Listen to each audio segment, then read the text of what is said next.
us. Way gone into the bleachers. A two-run homer for Bobby Witt Jr. Watch The Drive by subscribing on our YouTube channel or listen on demand with the Odyssey app or wherever you get your podcasts. This show is always going to stand on principles. Dippin' Dots are incredible. Red Lobster is the best restaurant that America has to offer. And baked beans are trash. You're listening to Kansas City's FM sports station, 96.5 The Fan.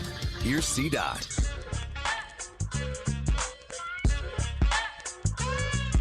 Let's do this. Another day, another dollar, another edition of The Drive. You were listening to The Drive on 96.5 The Fan, 96.5thefan.com, and also the Odyssey app. And boy, do we have a lot to discuss today.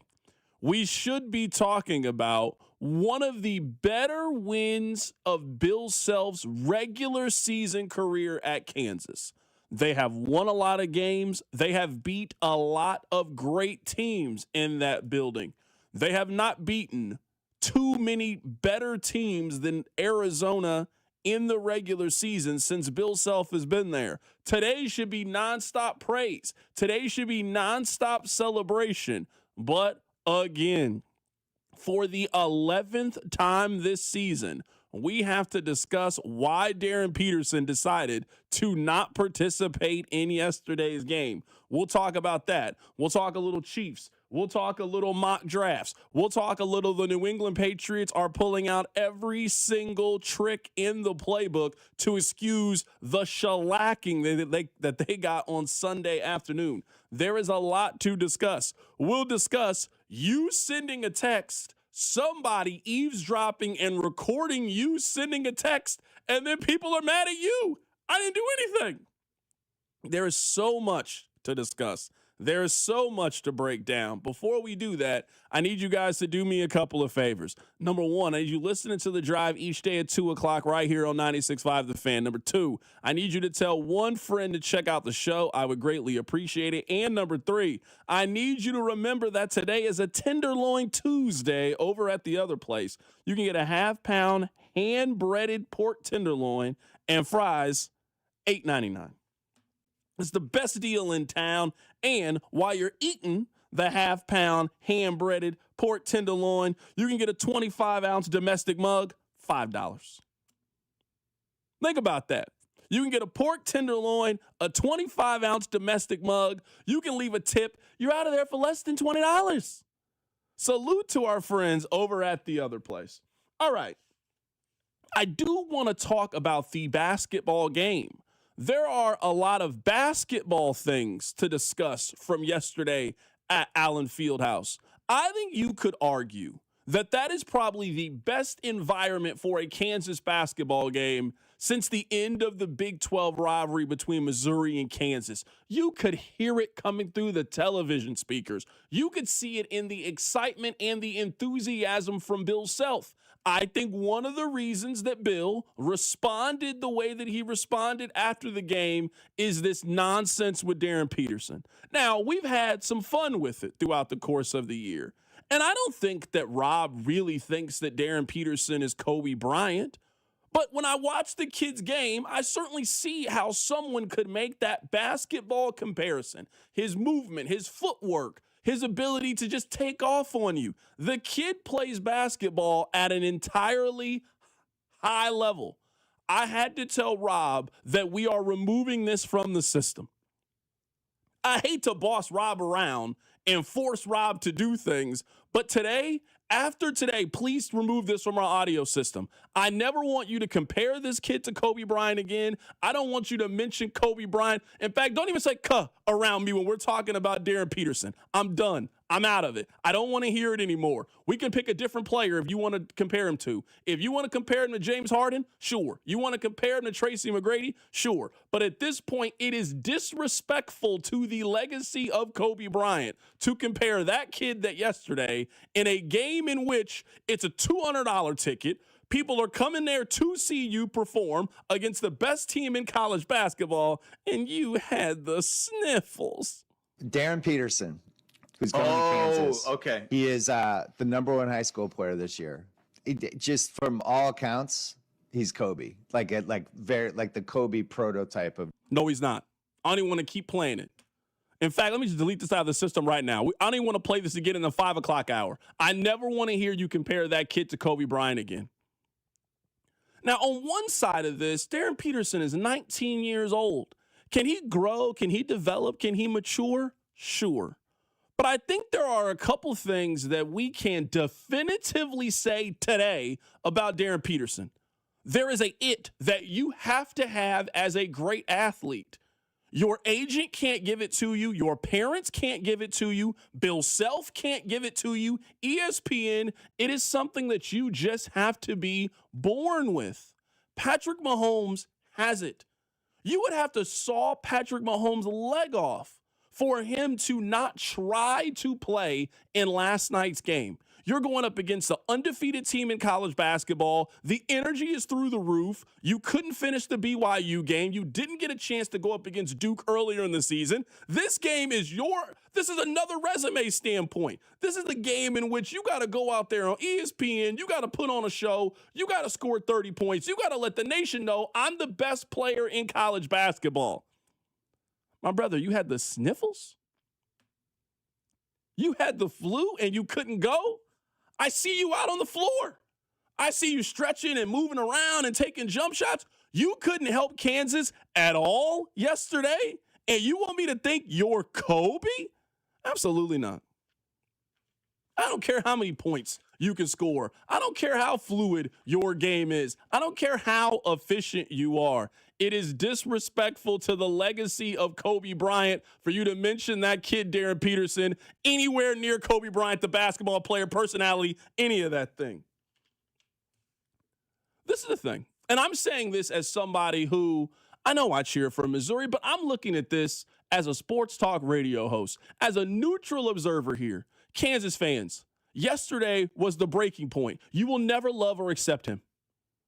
If he doesn't win or produce a national championship for you, where I'm talking about a banner, something lasting, where you look back and think, sure, we went through a lot of it, but man, we went to the Final Four.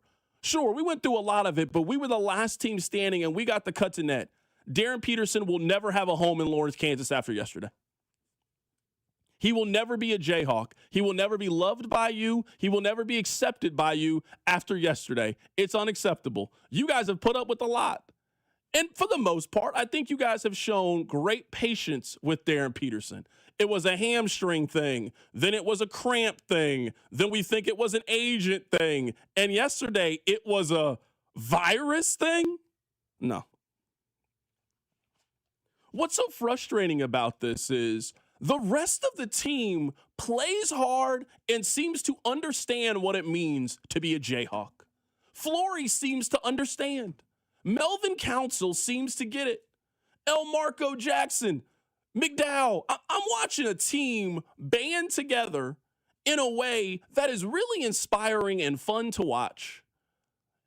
As we got the news that Darren Peterson wasn't playing, you just saw the number that they were underdogs get bigger and bigger and bigger. That started they were 1.5 point dogs. By the time it went off, it was 7.5. Vegas was telling you that they think that Darren Peterson was worth 6 points yesterday. No, he wasn't.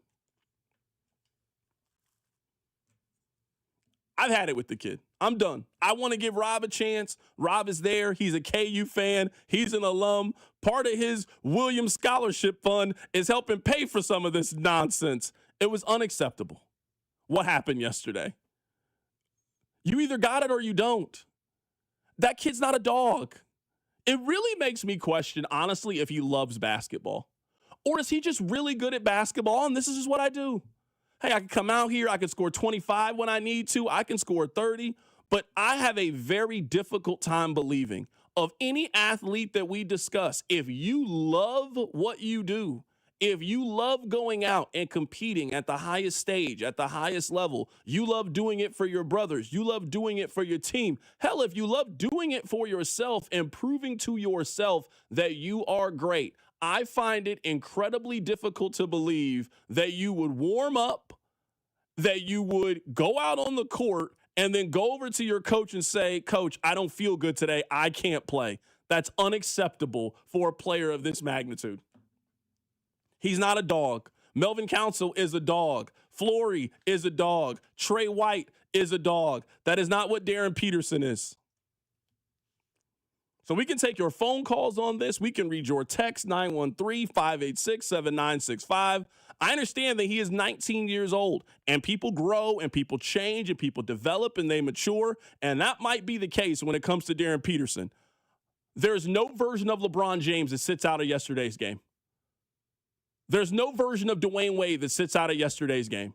There's no version of Patrick Mahomes. There's no version of Tom Brady. The absolute greats, they play in that game. Hell, some guys who were good play in that game yesterday. This is the decision and sacrifice that you have made as a now professional athlete, as a kid who is a millionaire based off playing basketball. You don't sit out of basketball games because you got the sniffles. No.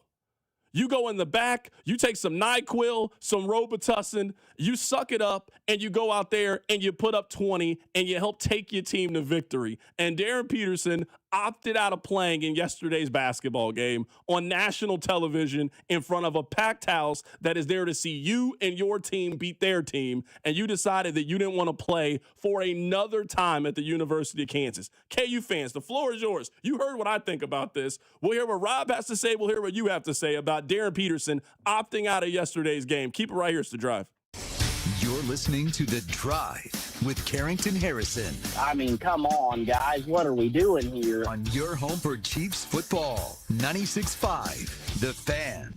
Football season is over, but there's still plenty to bet at Circa Sports. From pro and college basketball, hockey, and everything in between, Circa Sports has it all. Circa Sports isn't just sports betting, it's sports betting the way it should be. High betting limits, player-friendly pricing, and exceptional customer service. Whether you're looking for futures on March hoops, props on your favorite players, and more, Circa Sports has you covered. Download the Circa Sports app or visit circasports.com today. Must be 21 or older. Gambling problem? Call 1-800-GAMBLER. At Odyssey, we believe in creating a diverse and inclusive workforce. We also value the power of community and encourage local organizations to help us in referring qualified applicants to our stations. If you're a community organization interested in receiving our vacancy information, simply email equalemployment@odyssey.com. You'll be notified of all our open positions. That's equalemployment@odyssey.com. And for all our listeners, please visit odysseyinc.com/careers for a list of job openings at all Odyssey radio stations.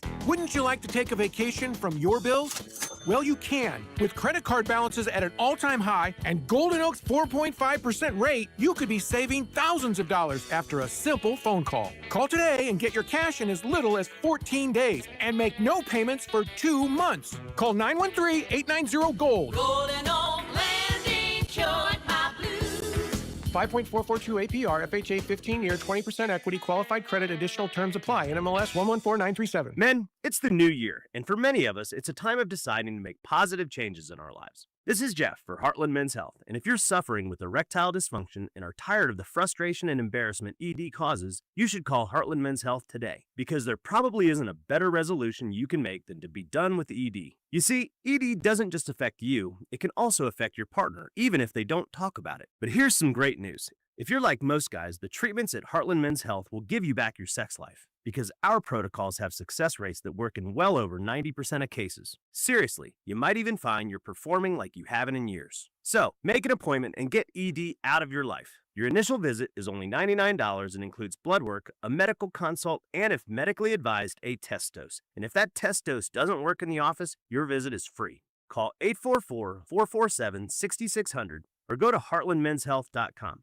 That's heartlandmenshealth.com. We have 3 offices: Overland Park, Independence, and North Kansas City. Time is valuable. That's why Lowe's Blueprint Takeoffs turn blueprints into quotes faster. Bring us your plans, and we'll generate itemized material lists to make quoting easier so you can get back to building. Plus, at the Lowe's Pro Desk, you get access to thousands of building materials not sold in store. And when your order's ready, we'll deliver everything to the job site. Improving is easy at Lowe's. As a mom, comforting my family is what I do best. Vicks Vapor Stick provides soothing, non-medicated Vicks vapors in an easy-to-apply stick, and it dries fast, so there's no mess. I use it to comfort myself and my family. Thanks, Mom. Vicks VapoStick, soothing comfort for the whole family. And try Vicks Vapo Shower Max for steamy Vicks vapors when you need more comfort for yourself. Use as directed. When the cold sets in across KC, AB May is the trusted name for keeping your home warm, safe, and secure. From furnace repairs to system replacements, we deliver reliable solutions and unmatched care and professionalism. Whether it's a sudden breakdown or routine maintenance, AB May is here to help. Trusted by generations of Kansas City homeowners, we're committed to doing things the right way every time.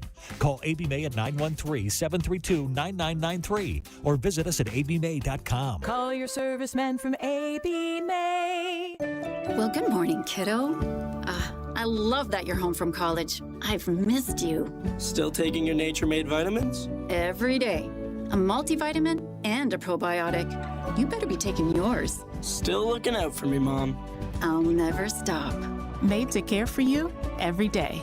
Nature Made, the #1 pharmacist-recommended vitamin and supplement brand. Find us in the vitamin aisle, based on a survey of pharmacists who recommend branded vitamins and supplements. At Target, we're unlocking all the feels this Valentine's Day. It's the perfect time to spread extra love and spoil everyone on your list with unforgettable gifts. First, give a cuddle-worthy surprise with the cutest plush toys, or get party ready and treat yourself to stylish women's dresses you'll heart. Both 20% off. Then dive into the ultimate cozy celebration with your faves with 30% off select women's pajamas. There's something sweet for all your special someones, even you. Find Valentine's Day gifts for everyone at Target. You're listening to 96.5 The Fan from the DM Injury Law Studios. Mike's got this. Car, truck, or motorcycle wreck? Remember, Mike's got this. 816-888-7500. Mike's got this. The only place in town to hear the hypothetical button game is on The Drive with Carrington Harrison. One thing that I'm getting very tired of is this excuse.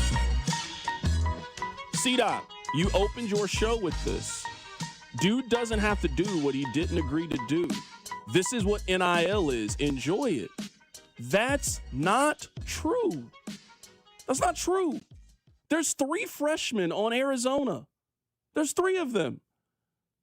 They are also getting, everybody in college basketball is getting paid at this point. Nobody is doing this for volunteer work. Nobody is an amateur anymore at this level. You are receiving compensation. This is only a Darren Peterson issue. This is not an NIL issue.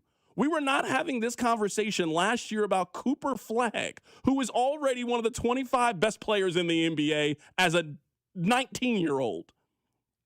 We were not having these conversations about Trae Young.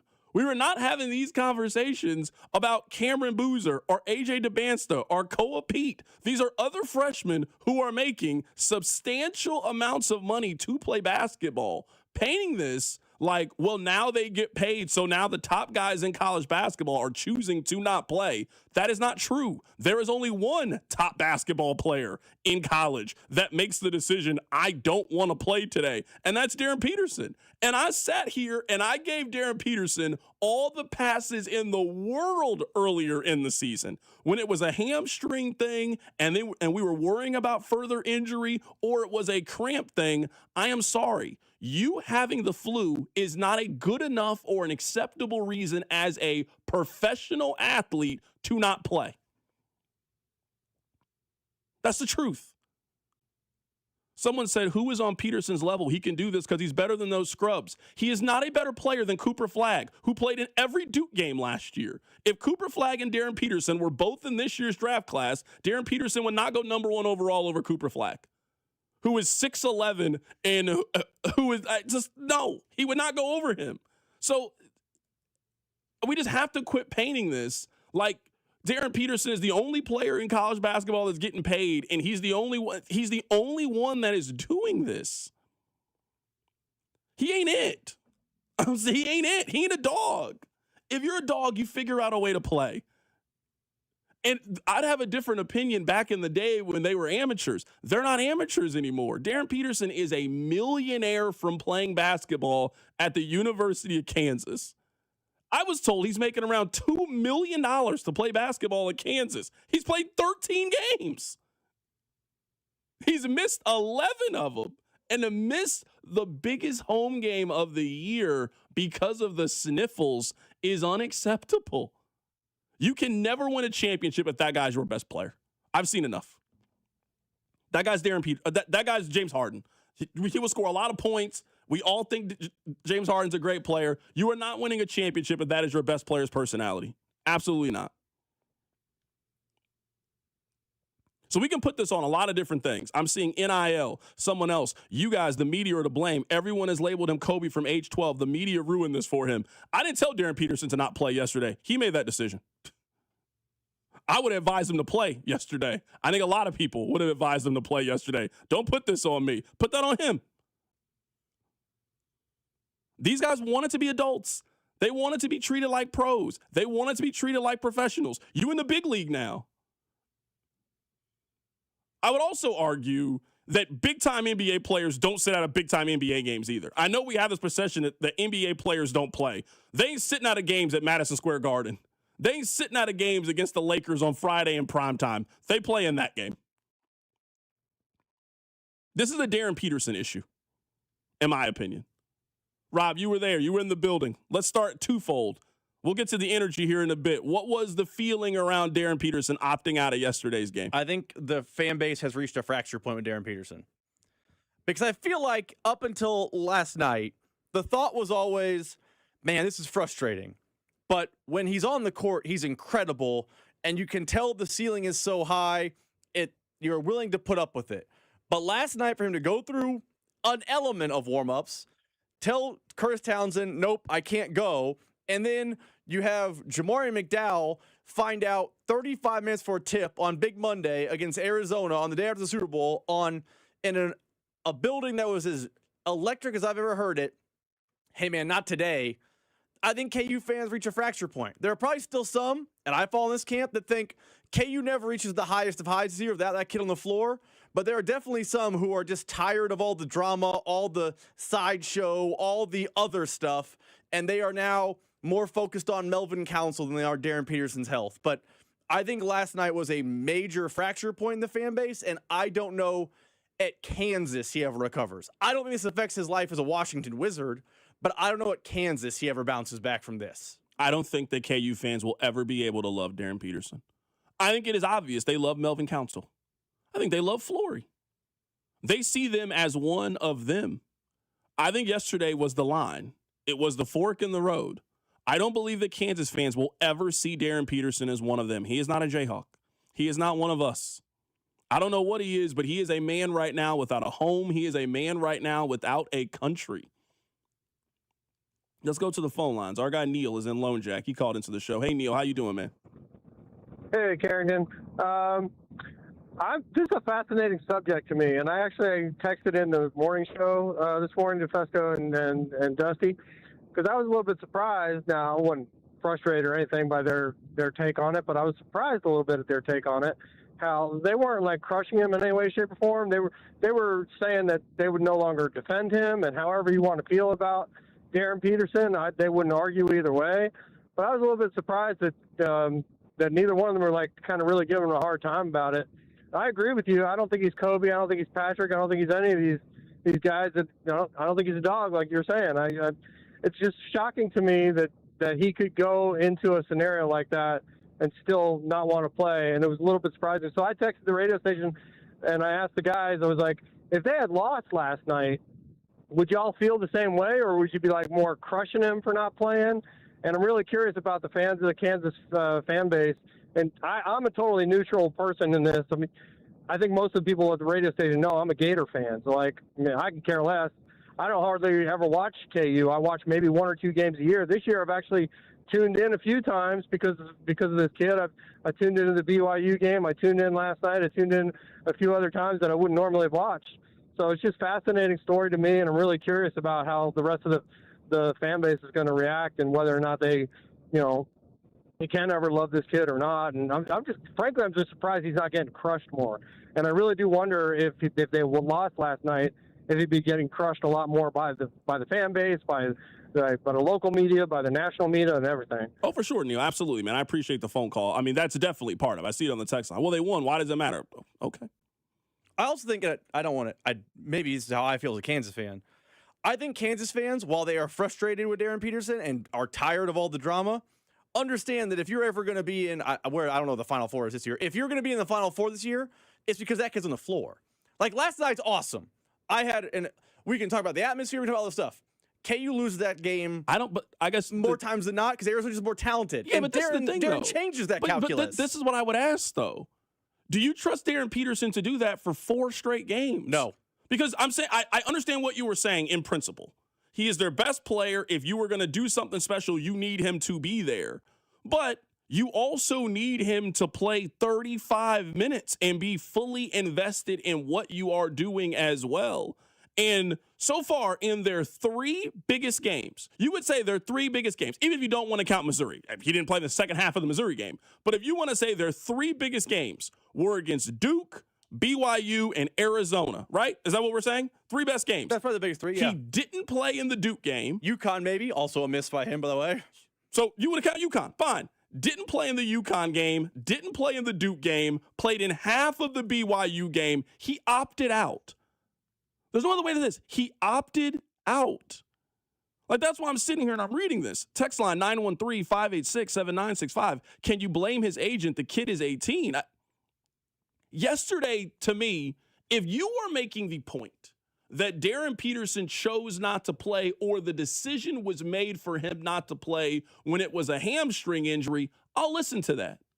There is no fear of you further injuring yourself because you have a cold.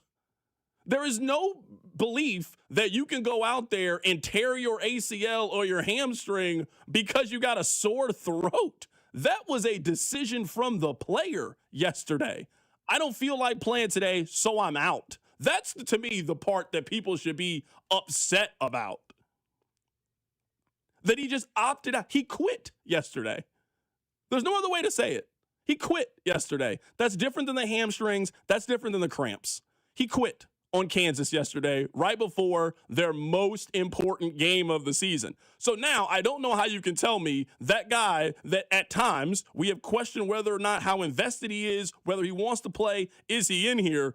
When do you get full all-out buy-in for Darren Peterson? When are you getting it? It's the middle of February. We're less than a month away from the start of the Big 12 tournament. When do you feel like you get locked in Darren Peterson, I'm here, I'm willing to do whatever it takes to help us win guy? When do you think you get that? You didn't get that against BYU. You didn't get that against Arizona. You didn't get that against Duke. That would be my question. Text line 913-586-7965. C-Dot, how do you even have flu-like symptoms but come to the arena? It's a PR nightmare. He was all around the team. He was around the team all day, according to them. He was there in the morning. He was there an hour before the game. Darren Peterson's walking around, coughing, breathing, sneezing, doing all those things around everybody. And then just woke up like, I'm good. I'm good. What? You don't want to play today? Absolutely unacceptable. I'm serious. That's what it is. It's unacceptable. Somebody said this is probably a hot take, but have you ever had the flu bad? I could barely get out of bed. He was warming up. He was warming up. He was at the arena. So he obviously could get out of the bed. He got to the arena. He was warming up. You can see it. He's stretching. He's moving his legs. He then goes up to coach and said, I'm not playing today. And so, no, I don't want to. This was not a crippling, you're on your death's door, couldn't move and function. That's not what happened yesterday. He quit on you yesterday, in my opinion. Let's go to the phone lines. Matt Tate called into the show today. Matt, how are you doing, man? I'm good. Another day, right? Another week, another chapter in the ongoing saga. Matt, I don't think there's any going back after yesterday. The reason I think that is, this is one thing when we were talking about cramps or a hamstring injury. Those are physical things that I think reasonable people can acknowledge. Hey, if you go out there and your hamstring's not 100%, you move the wrong way, you can pop it, you can tear it, and you can severely injure yourself. That's not what we're talking about, in my opinion, with yesterday. I think it is fair to say that he just chose not to play yesterday, that he in some ways quit on Kansas. Am I taking this too far, or do you think that fans can come to that conclusion? No, look, I think anybody can spin it however they want, and I'm not saying you're spinning it. I get that, but I mean, I think anything's fair game now. If you want to call him soft, I don't think anybody can argue. If you want to say he was sick and hey, he shouldn't have to play if he's sick, I don't think anybody can argue. I think it continues to be the weirdest thing I've ever covered because it's almost like you know, like we showed up yesterday and it's #1 Arizona. It's Big Monday. It's been hyped for a couple of weeks now with KU playing better. You're assuming Darren's going to play because he played the other day and he didn't look great, but looked like he was ready to go, saving it maybe he even played 70 or 60% against Utah, and that's why he didn't look great. So this dude's going to be ready to go on Monday night, and then you walk into the arena and you find out he's not going, and it's like it's one of those things where it's surprising, but it's also not surprising, right? It's just I just have never experienced something where you just have to roll with it in every possible way, and so. I don't know, man. I think you're entitled to how you view it. Every fan is. I'm not saying you're a fan. Sorry about that. But everybody following this thing is entitled to how they view it. One of the things that I base my view on that seems so important is how his teammates view it. And I don't think they have any problem with this. I really don't. And maybe they're, holier than thou, and maybe they're just great people and high character, and maybe that's why. Or maybe they like to get a little extra run and a little extra limelight and all that because when Darren's not out there, they know they get more juice. And a guy like Jamari McDowell is going to have a bigger role. There's going to be more points to go around. So maybe if it's not a high character thing, maybe it's a selfish thing, and they just love the opportunity to play. Either way, I have not seen one bit of evidence that his teammates have any problem with how this has gone. And that's crazy to me because I think it would eventually get to you, especially after a dude misses 11 games. But they still seem to be all about DP and love him, and he's part of the family. And they seem to play pretty well without him, too. That's the incredible part. Matt, I think, at least from a fan perspective, I think that yesterday was the break. I think that yesterday was the factor. For example, Kansas fans have wrapped their arms around Melvin Council in a way that I can't remember them doing this for a player like this. I mean, every time he touches the ball, they're barking. Like, they feed off of his energy, and he feeds off of them. Like, Melvin Council will always be able to come back. 30 years from now, Melvin Council, they'll show him on the screen. He'll get a standing ovation. Like, we will look at him like he is beloved by people. I don't know if Darren Peterson's going to be able to come back to Allen Fieldhouse if they don't go to the Final Four and win the national championship. Like, let's say he comes back during the All-Star break and they show him on the screen. I'm not sure if he gets that love. I think there's a chance people boo him if that happens. It's possible. It's definitely possible. I mean, I think you're right. You said what I was going to say. I mean, because we have evidence of that. Remy Martin was on that path too, and then they won the title. And now when Remy comes back, they cheer their asses off. They love the dude, And so, and the Remy thing was every bit as frustrating as this for fans, I think, right? And so there's our blueprint. We have a little bit of a past precedent that we can look back on and say, well, this is how it goes. But I think you're right. I mean, like, if they don't win the title or make a Final Four, even if they make a decent run, Sweet 16, Elite 8, and don't get there, I think you're right. I think if he's back in 3 to 5 years and they introduce him, which they will, I think it's a lukewarm clap. I don't know that it would be boo.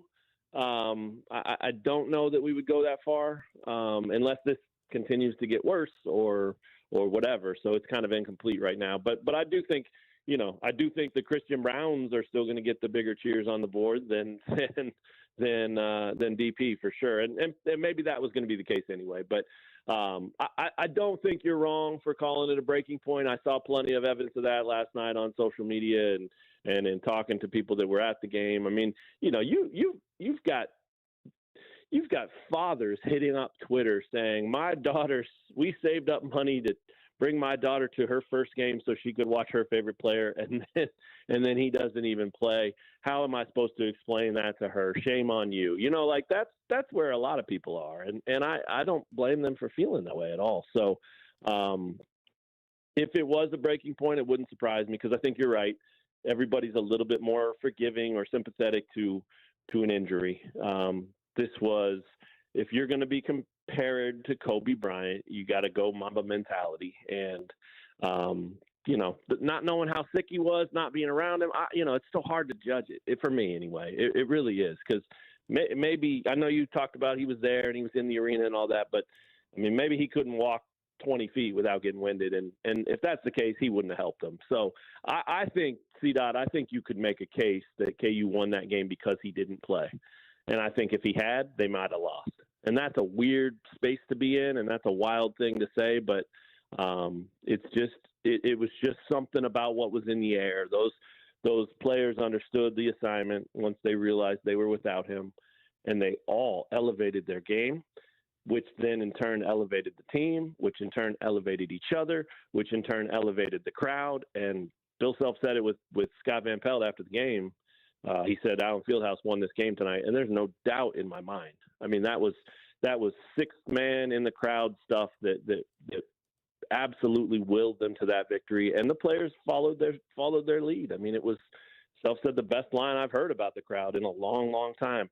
When it's like that, they don't let you get tired. I mean, it was exactly that. So unbelievable to think about how it might have looked different if Darren did play, and it's unbelievable to see and think that we're talking like that. Yeah, I was going to get you out of here with that. I mean, I wasn't at the game yesterday, but I've been at Allen when it's been special, and you could just tell.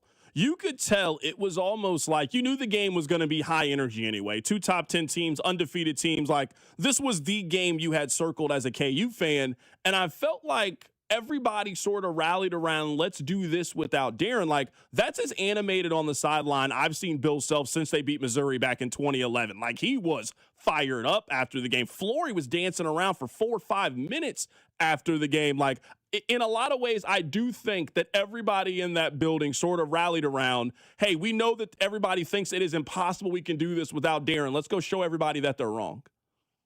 Yeah, I think that's exactly what happened, and it took some efforts, man. I mean, like, Bryson Tiller was really good in the first 6 minutes of the game.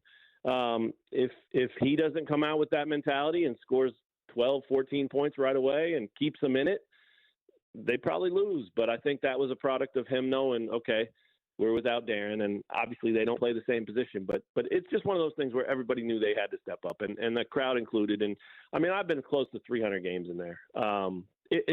It was. I just wrote a story. It's on our site now. I mean, it's number one for me. And that Missouri game was unbelievable. The Buddy Hield game. There's been some Kentucky games. There's been some other Missouri games. There's been some even some K-State games. Man, I mean, when those guys have decent teams, that place gets up for that game. And I at first thought I was kind of grading on a scale because it was number one Arizona, and you were talking about the emotion of not having DP, and then the more I kind of slept on it and thought about it this morning before I posted the story, I was like, I don't even think it's a scale, man. I think it was just the best I've seen in there. And, that's not saying anything that is like just ho-hum words, right? I mean, that place has had an incredible amount of big-time environments, atmospheres, nights, games, moments, milestones, all of that stuff. And for people to be talking about it the same way, there's a lot of people talking about it. It was their best experience. I think Bill Self said it. Greg Gurley said it. Like, whether you're putting it at number one or not, most people, I think the consensus is that it was top 3, top 5. And again, that's saying something when you're talking about that building. So you're right. It was, it showed on television. I watched the game again on the replay today, and you felt it there. And so you can imagine what it was like being in there. And then for me, man, the biggest thing that finally allowed me to just say, to hell with it, it's number one. I'm just going to put it there, and I'm going to stand behind that, is not necessarily the crowd pops and the energy and the juice and the noise when the timeouts were happening and all of that stuff. It was what happened after the game. I have never seen the crowd hang around like that. People just didn't want to leave. And they didn't even know how to move, right? Like, they were just so euphoric with what had just happened and how they played a part in it. And I think there was a little bit of exhaustion there and a little bit of joy, and people just didn't want it to end. So they just hung around. And the players came back out on the floor, which never happens, and they were taking selfies with people in the crowd. I mean, that tells you what type of game it was. That tells you what type of atmosphere it was. And so having seen that and having that been something I've never seen, that was it for me. That put it at number one. That is our guy, Matt Tate, joining us on the show. He is with R1S1 Sports. Matt, I'm sure we'll have you on again because if there's something I know, we will have more Darren Peterson to discuss. You know how to find me. I'll look forward to it. Thanks, C-Dot. Absolutely. That's my guy, Matt Tate, joining us on the show today. Rob, I'm curious to get your thoughts. You've been to a lot of games at Allen Fieldhouse, maybe not as many as Matt Tate. He said he's been to 300 games at Allen Fieldhouse. I am interested where you would have that game ranked. We'll get your ranking on that. And coming up, we'll also talk about the Patriots that are making all the excuses in the world. That's coming up. Keep it right here. It's The Drive. The Drive with Carrington Harrison on Kansas City's only FM sports station, 96.5 The Fan. Are you a little bit down that football is over and you're looking for something that gives you that excitement, that thrill, mixed in with a little patriotism? Well, I'm here to tell you about the Winter Games, and you want to know why betting the Winter Games on FanDuel, America's #1 sportsbook app, makes sense? From game lines to medal counts to finding your angles on the events that you care about most, FanDuel is giving you more ways to stay connected to the action. So it doesn't matter if it's skiing, it doesn't matter if it's hockey, it doesn't matter if it's bobsledding. The Winter Games are on, and there's no better way to follow them than with the bet with our friends over on FanDuel. You can bet on curling, matches that start slow and somehow get intense. You can bet on speed skating, decided by inches. Hockey games that show your patriotism from the opening face-off and so much. FanDuel, play your game, America's #1 sportsbook app, and FanDuel is also the official sportsbook of 96.5 The Fan. 21 and present in Missouri. Gambling problem? Call 1-800-GAMBLER. Finding great candidates to hire can be like, well, trying to find a needle in a haystack. Sure, you can post your job to some job board, but then all you can do is hope the right person comes along. Which is why you should try ZipRecruiter for free at ZipRecruiter.com/free. ZipRecruiter doesn't depend on candidates finding you. It finds them for you. Its powerful technology identifies people with the right experience and actively invites them to apply to your job. You get qualified candidates fast. So while other companies might deliver a lot of hay, ZipRecruiter finds you what you're looking for. The needle in the haystack. See why 4 out of 5 employers who post a job on ZipRecruiter get a quality candidate within the first day. ZipRecruiter, the smartest way to hire. And right now, you can try ZipRecruiter for free. That's right, free at ZipRecruiter.com/free. That's ZipRecruiter.com/free. ZipRecruiter.com/free. ZipRecruiter. You know your customers. Ralph likes his coffee black on Fridays, but Mondays he takes a little cream. Jennifer comes in every 3 years when her lease is up to get the newer and better model. And for some reason, pepperoni pizza sells like crazy on Friday nights. Who knew? At Odyssey, we have the expertise to get your media plan done right. With ads like you're hearing right now, to targeted social media campaigns, search engine optimization, and location-based advertising. Advertise with Odyssey and help us grow your business. Visit ads.odyssey.com. That's another amazing run by Team USA. Mom, think I'll be on Team USA one day? Well, I'll take this one. What? Are you speaking to us? Yes, and to answer your question, anything's possible, especially with Xfinity. So, I can be the best snowboarder ever? Well, I can't guarantee that, but Xfinity can guarantee that your internet price won't change for 5 years. Okay. What if I practice every day? Then maybe you'll be snowboarding for Team USA at the next Olympic Winter Games. And Mom, you'll still be paying the same price for Wi-Fi. Ooh, really stuck the landing there. It's the Xfinity Gold Medal Celebration. Now through February 22nd, get our best price on gig Wi-Fi for 5 years guaranteed, just $50 a month. Plus, get Peacock Premium included for 2 years. That's a $10.99 value per month. Xfinity. Imagine that. Proud partner of Team USA. Restrictions apply. Requires paperless billing and auto pay with stored bank account. Taxes and fees extra. Actual speeds vary. This is the story of the one. As an HVAC technician, he and his digital multimeter are in high demand. So when a noisy office HVAC turns out to be a failing blower motor, he doesn't break a sweat. With Grainger's easy-to-use website and product information, he selects the product he needs to keep everything humming right along. Call 1-800-GRAINGER, click Grainger.com, or just stop by. Grainger, for the ones who get it done. Welcome back to Winter Hack Radio, the place for clever hacks to survive the season. Icy driveway? Well, try spreading sand or birdseed to help with traction. Snowy puppy paws? Well, grab a whisk, brush it off, done. Catch COVID-19? Well, just get... Actually, there's no hack for COVID-19. But if you test positive, prescription medications for COVID exist. Ask your doctor if they're right for you. Visit PfizerForAll.com to learn more. Sponsored by Pfizer. Follow the station on Instagram at TheFan965 for giveaways and behind-the-scenes content.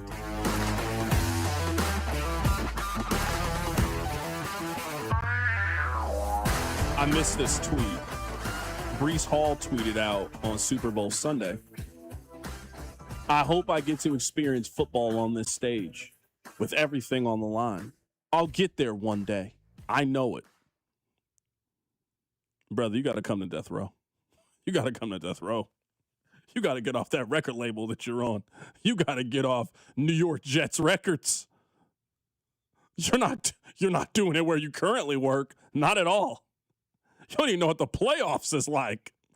You don't know what it's like to be relevant in December. You got to get off death. You got to get off that record label and come over to Death Row.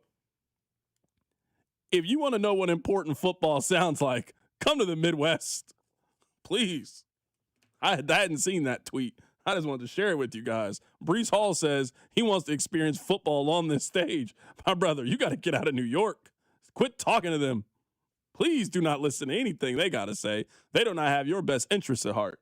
We'll talk about the Super Bowl here for just a bit. I don't want to spend too much time on it. But, Rob, we just had Matt Tate on the show. I love Matt Tate. That's my guy.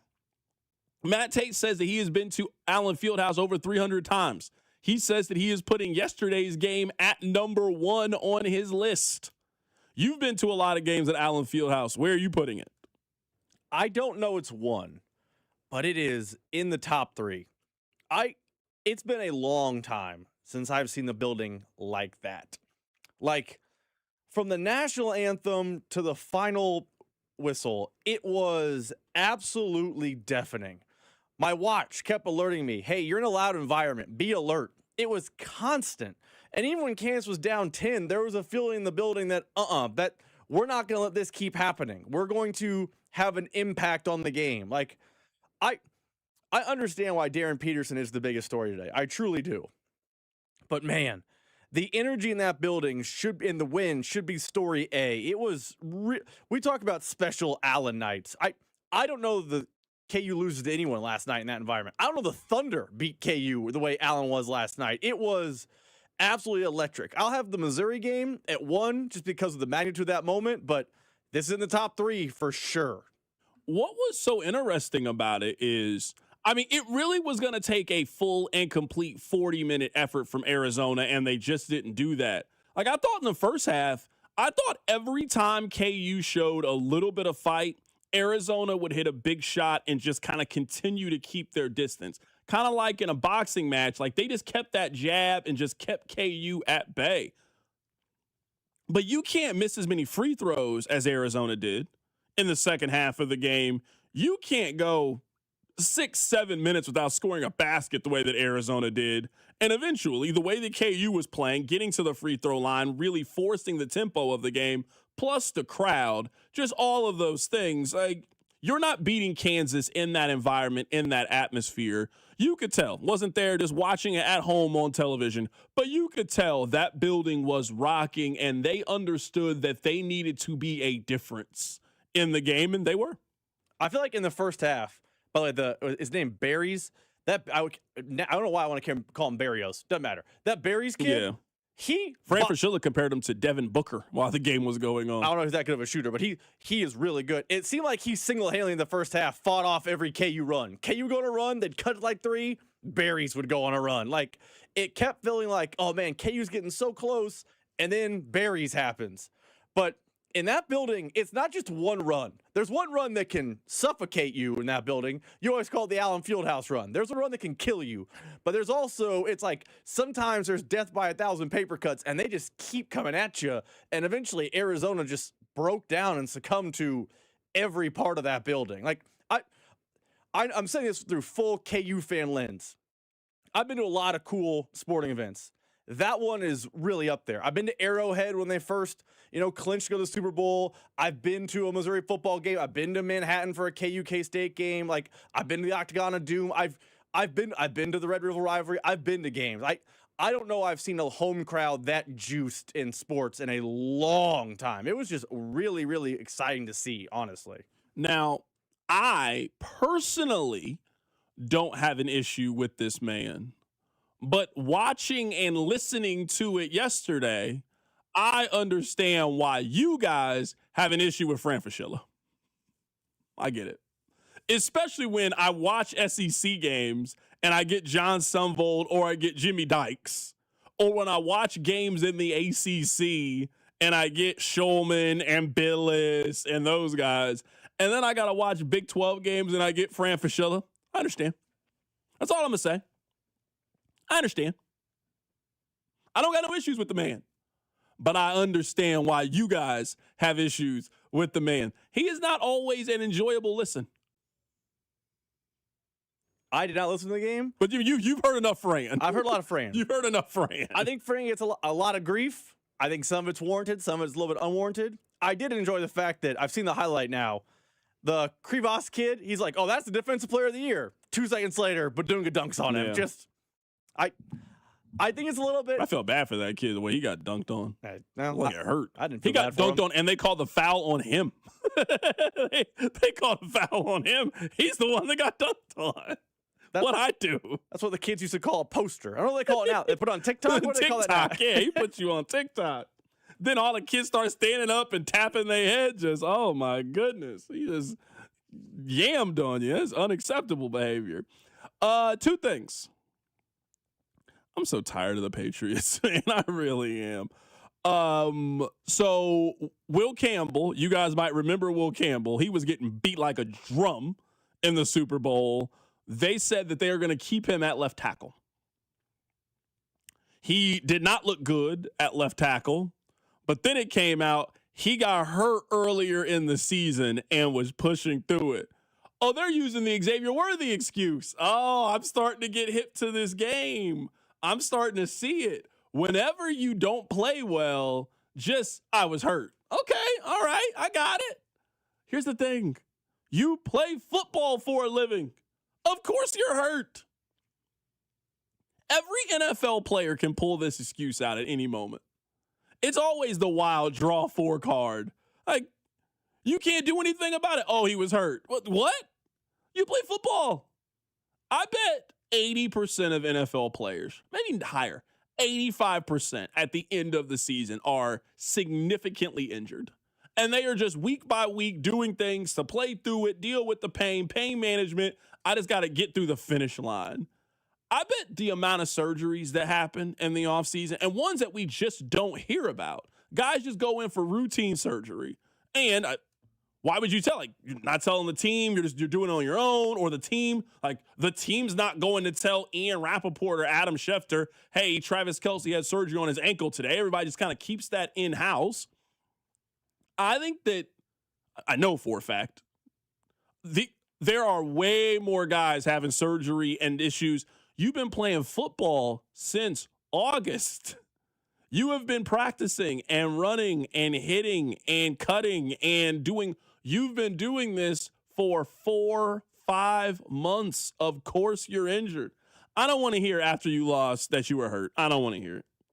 It's starting to be one of my least favorite things about the end of the season for a football team. They're not using that same thing with Drake May. Drake, stop it, bro. You played terrible. You played terrible for a month. The last month of the season, you played terrible.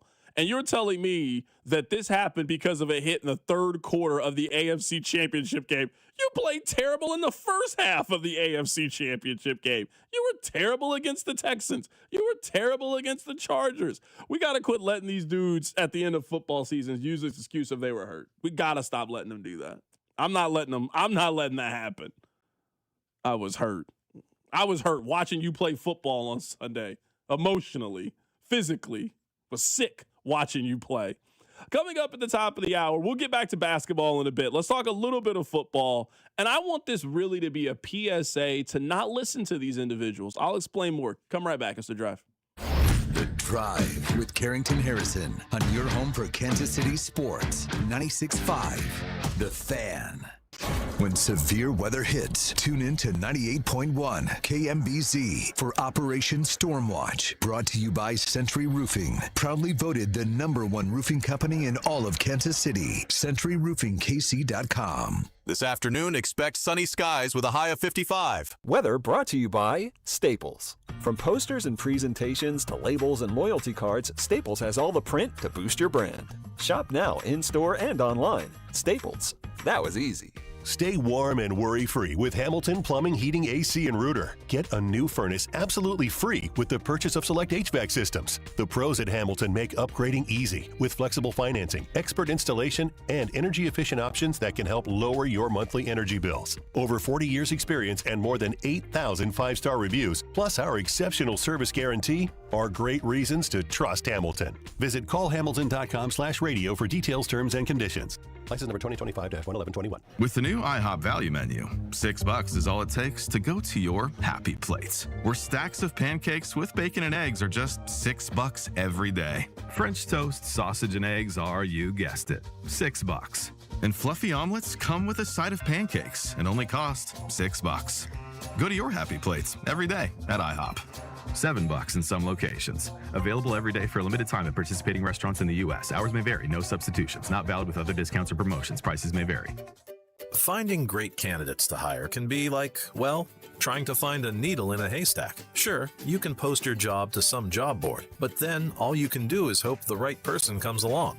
Which is why you should try ZipRecruiter for free at ZipRecruiter.com/free. ZipRecruiter doesn't depend on candidates finding you. It finds them for you. Its powerful technology identifies people with the right experience and actively invites them to apply to your job. You get qualified candidates fast. So while other companies might deliver a lot of hay, ZipRecruiter finds you what you're looking for.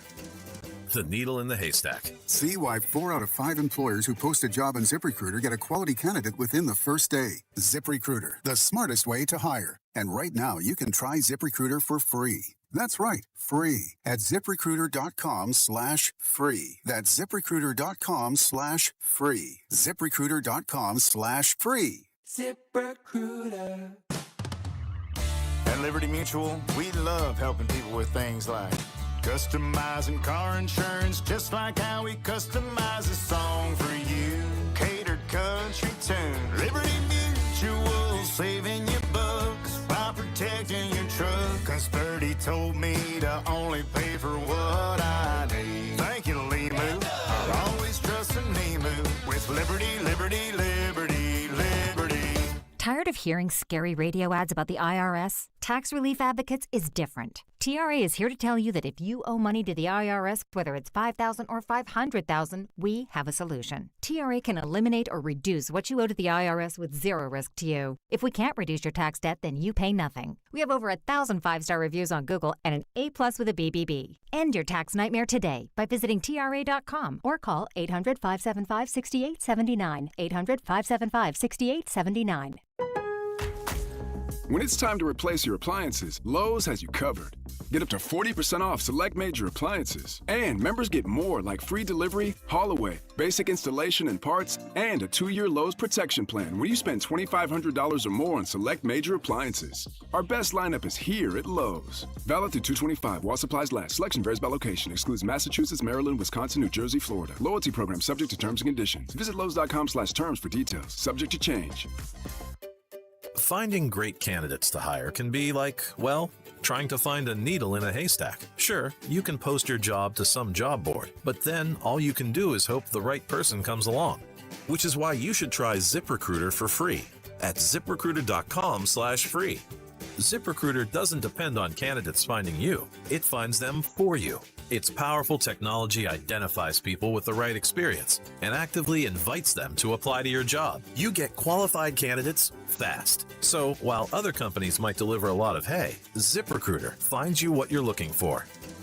the needle in the haystack. See why 4 out of 5 employers who post a job on ZipRecruiter get a quality candidate within the first day. ZipRecruiter, the smartest way to hire. And right now, you can try ZipRecruiter for free. That's right, free at ZipRecruiter.com/free. That's ZipRecruiter.com/free. ZipRecruiter.com/free. ZipRecruiter. All-star coverage across Odyssey Sports is powered by Factor. Factor meals make it easy to feed your performance. Factor. Eat like a pro. Listen to the Royals Spring Training Opener on Friday, February 20th, starting at 2 o'clock right here on your home for Royals baseball. 96.5 The Fan, KFNZ FM and AM, HD1 and HD2 Kansas City, in Odyssey Sports Station.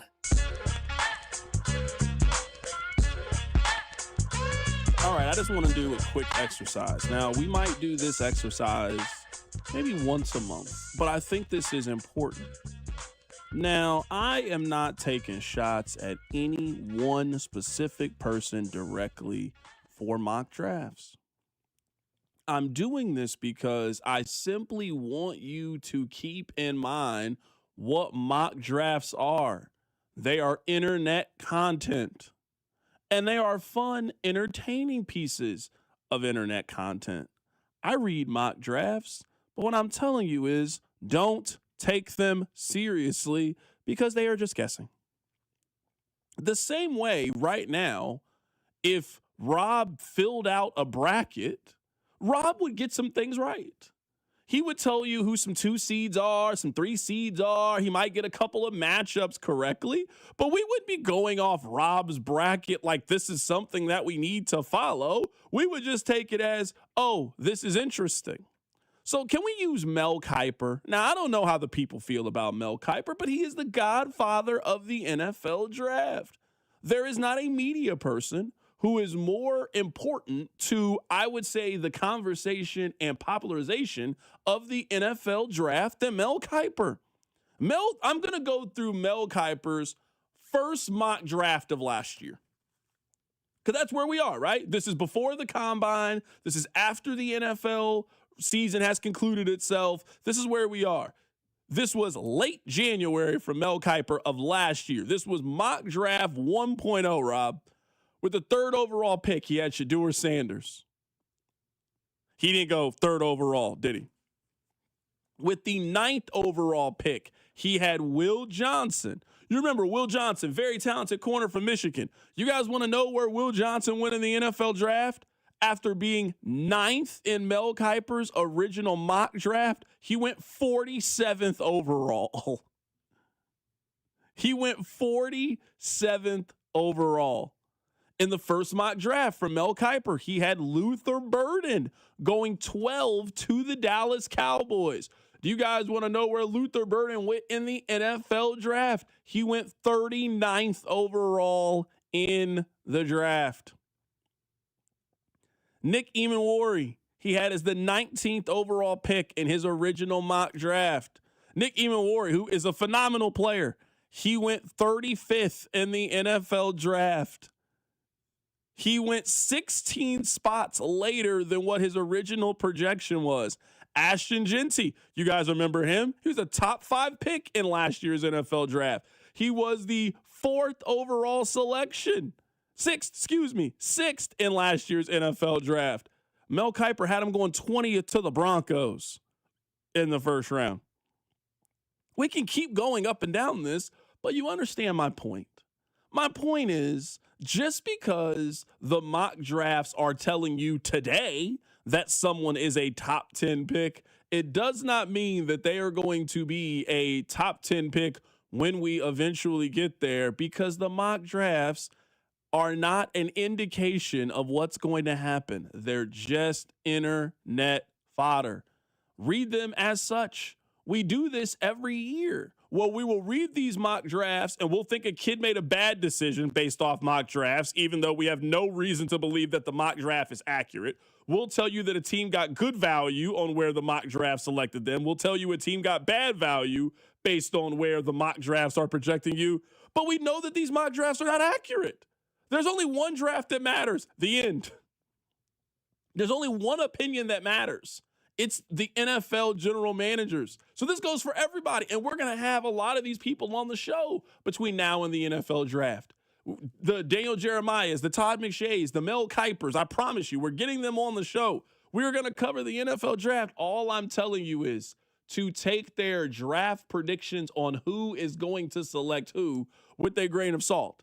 Now, I keep up with mock drafts based off the position group you think they're going to take. If you got the Chiefs taking a quarterback, why am I listening to anything that you have to say? You're a dummy if that's the case. But I like seeing the kind of player they think that your team can potentially take, how that lines up with their needs, who could maybe possibly be available, give you some idea of a range they think that a player can go, and draft evaluations also matter to me. Now, this is a side note from mock drafts, but this is something I want you to keep in mind, and this is something that is very, very important. And this is something that we have just used as a very blanket statement. We use character concerns or red flag. A red flag could be anything. A red flag could be that you like smoking weed. A red flag could mean that you get handsy with your girlfriend. We have just used character concerns and red flag as very blanket statements. But when there are severe character concerns, and I'm talking about of the actual character concerns, we should listen. The people in the NFL tried to tell us about Rashee Rice. The Chiefs decided to roll the dice. And you know what? Those same character concerns, they came up. This James Pierce Jr. kid, very talented from the SEC, double-digit sack guy from Tennessee. If you look at it, all the character issues and all the character concerns were there. The Falcons decided to just speed through that red light, decided to not heed any of the warnings. Stop. Maybe you should reconsider this. They traded their first-round pick this year to go get James Pierce Jr. Now he's on the news for ramming his car into his girlfriend's car. She was trying to get away. The draft people get some things wrong. Like everybody, they get some things wrong. They also get some things right. When they tell you what guys' weaknesses are, a lot of times those weaknesses are pretty accurate. When they tell you, hey, this guy's got a character issue, this guy's got a character flaw, I've heard some things. Maybe his character is a little bit questionable. Maybe, just maybe, we should be listening when they talk about it. But I'm telling you right now, we shouldn't be listening at who they think's going in the top 10. Because out of the top 10, I bet you right now, you find any draft persons you like or you're listening to. Dane Brugler, Daniel Jeremiah, out of the 10 people they currently have going in the top 10, only 4 of them are going. And a couple of those guys they got going 6 and 7 that you're thinking there's no way they'll be there when the Chiefs select. They're going to go 31st in the NFL draft because that's just the way this works. So here's how I handle mock drafts. And I'm not saying this is how everyone should handle them, but I'm just saying this is what I do. So I take this idea into the mock drafts. If you're a person that has, hey, I'm on mock 9.0, I ignore you. You don't need 9 mock drafts. Not that much is changing between the end of the college football season and the NFL draft. That's number 1. Number 2, I'm okay with a couple adjustments if they are A, post-draft, and B, post-free agency. Post-combine, excuse me. Because, Carrington, we both know, as much as the NFL combine is all about watching guys in shorts run 40-yard dashes, you know what the combine is actually for? The agents. The agents of the people are behind the scenes, working the rooms, getting a sense of who everyone feels is going where, da-da-da. If you are Todd McShay, Mel Kiper, Jay Binkley, if you're Dane Brugler, and you decide to put out mock 2.0 post-combine because you're starting hearing, hey, teams actually really love so-and-so, but they hate so-and-so, I'm fine with that system. But if you have 14, 15, 16 mocks and your mocks are ever changing, then I'm going to generally ignore what you say when it comes to mock drafts. Pay attention to changes post-combine and changes post-free agency. That's when mock drafts can actually adjust and change. Someone on the text line says, C-Dot, you should do this with somebody else. It's not Mel Kiper. I mean, we can play this exercise with anybody. We can do this with Daniel Jeremiah if you want. Daniel Jeremiah had Shedeur Sanders going 6th overall in his mock 1. He had Ashton Genty going 15th overall last year. He had Will Johnson, who went in the 40s, going 15 last year. This is not directed at one specific individual. I'm telling you that this is just a process. So just don't pay attention to it. Don't listen to it. It doesn't matter. It's just cool. It's just fun. If that's what you're reading the mock drafts for, if you're just reading them for fun, fodder, just like bracketology. Great. It's great. That's great. Fantastic. I mean, I click on these things. I read them. I'm just telling you that I wouldn't take them too seriously. Someone else asked the question, what were Rashee Rice's character concerns specifically? People believe that he and his friends fired a weapon at another individual's car while he was in college, allegedly, because of a girl. So that's just one issue that we know about. But NFL circles, there are a lot of people that believe that Rashee Rice and his friends, after a basketball game, fired a gun at another person's car because that person was talking to the woman that accused him on Instagram. So one thing to know, I'm saying is these stories come out and we should believe these stories, or these teams that vet and they do their due diligence, they know, and they just decide we're going to roll the dice and we're going to bet on talent and we're going to bet on potential. And we're going to hope that once he gets in our system and our scheme and our structure, we think we can change him. And sometimes guys have these character concerns and things end up working out. Sometimes guys end up having these character concerns, and it is something that you have to deal with the entire rookie contract. And it sounds like right now that is what's happening with the Atlanta Falcons. All right, coming up on the other side, let's get back to talking about the University of Kansas, and let's talk about Melvin Council, who had one of the best bad games that I can remember. Keep it right here. It's The Drive. The Drive with Carrington Harrison on your home for Chiefs football. 96.5 The Fan. Redfin is giving away $1 million home in an epic, never-been-done-before scavenger hunt on the Redfin app. It's called The Great American Home Search, presented by Rocket. The house was hidden in both Redfin and Rocket's big game commercial yesterday, so go back and watch it closely. Then download and update the Redfin app to play. Solve the clues first to win. You've got until tomorrow at 7 p.m. Central, that's February 10th, to find your new home. No purchase necessary, $50 USDC. Must be age or majority. Visit thegreatamericanhomesearch.com for official rules. Whether you're commuting to work or heading out for a fast coffee break, getting an auto insurance quote is just a tap away. With AAA, you're always connected, so you can focus on the road ahead. Rest easy knowing AAA's got you covered, no matter where life takes you. AAA, we're always with you. To start your quote, visit AAA.com/insurance. Insurance provided to qualified AAA members by Automobile Club Inter-Insurance Exchange and AAA affiliate insurers. Membership requires a separate payment. In a world in need of a hero, one man rises to the challenge in style. He is...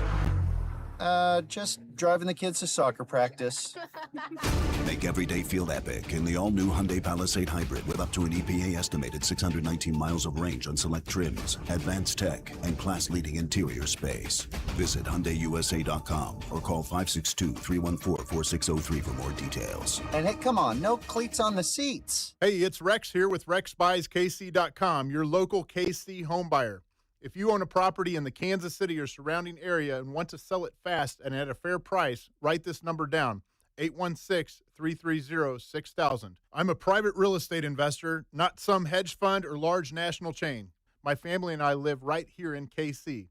I can pay cash and close on your timeline, even in as little as 3 days. Here at RexBuysKC.com, we're improving Kansas City one house at a time. I buy inherited houses, vacant houses, foreclosure houses, behind in payment houses, my tenant won't pay the rent houses, and properties that need complete rehabs. Do you own a house that's trashed and needs thousands of dollars in repairs? Great. If you own a house and want to sell it fast, call me at this number, 816-330-6000. That's 816-330-6000, or go to RexBuysKC.com.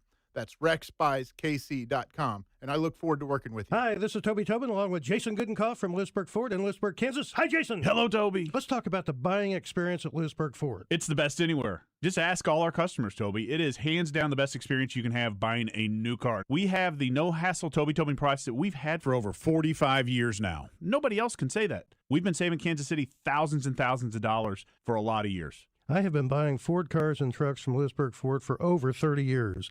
And I know personally this is the best place to buy a Ford car or truck. Great prices, but there's a whole lot more than that. It doesn't just stop at price, Toby. No. There's other factors to this equation, and it's trade-in allowance, financing, and the experience of how knowledgeable the people are that you're dealing with. And we surpass everybody in all those areas. We always have. We always will. That's why calling us is important. Do you have that new pickup? Absolutely. And it's dynamite. Okay. Lewisburg Ford is your best place to buy a Ford car or truck. What's your toll-free number? 816-444-2300. Lewisburg Ford or lewisburgford.com. You know that Big Bargain detergent jug is 80% water, right? It doesn't clean as well. 80% water? I thought I was getting a better deal because it's so big. If you want a better clean, Tide Pods are only 12% water. The rest is pure, concentrated cleaning ingredients. Oh, let me make an announcement. Attention shoppers, if you want a real deal, try Tide Pods. Stop paying for watered-down detergents. Pay for clean. If it's got to be clean, it's got to be Tide Pods. Water content based on the leading bargain liquid detergent. Can I take your coat? Oh, you noticed. Yeah, I found it on eBay from a seller in Vegas. Pre-loved and perfect. She listed it and jackpot. Italian leather, classic trench silhouette. And did you see the braided buckle? Hang on to your claim ticket. Oh, I'll hang on to this forever. Have you been on eBay? There's so many finds. And I bet that diving watch would sell fast. Just saying. Find what you love, sell what you don't. eBay. Things people love.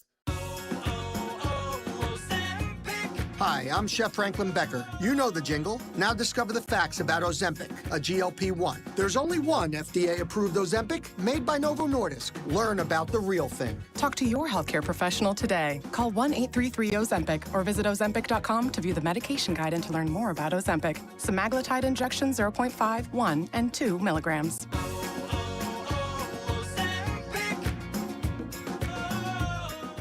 Chiefs coverage brought to you by Metal by the Foot, your metal project superstore. Where can you find an extensive line of Blue Demon welding supplies, filler, rods, and wire? Metal by the Foot, located in Casey and Topeka. Online at metalbythefoot.com. When you need a piece of metal, remember, metal doesn't have to cost an arm or a leg, just the foot. Here's your traffic report on 96.5 The Fan. Across the downtown area, traffic is picking up and speeds are slowing down. Really slow speeds, I-35 and US 71, the 18th Street Expressway, signal delays and lane shifts, Ward Parkway and Metcalf Avenue. I'm Bill Brooks, 96.5 The Fan Traffic. You're listening to 96.5 The Fan from the DM Injury Law Studios. Mike's got this. Car, truck, or motorcycle wreck? Remember, Mike's got this. 816-888-7500. Mike's got this. Hey, it's Trey Smith from the Kansas City Chiefs. Welcome back to the Drive with CDOT on your home for Chiefs football. 96.5 The Fan.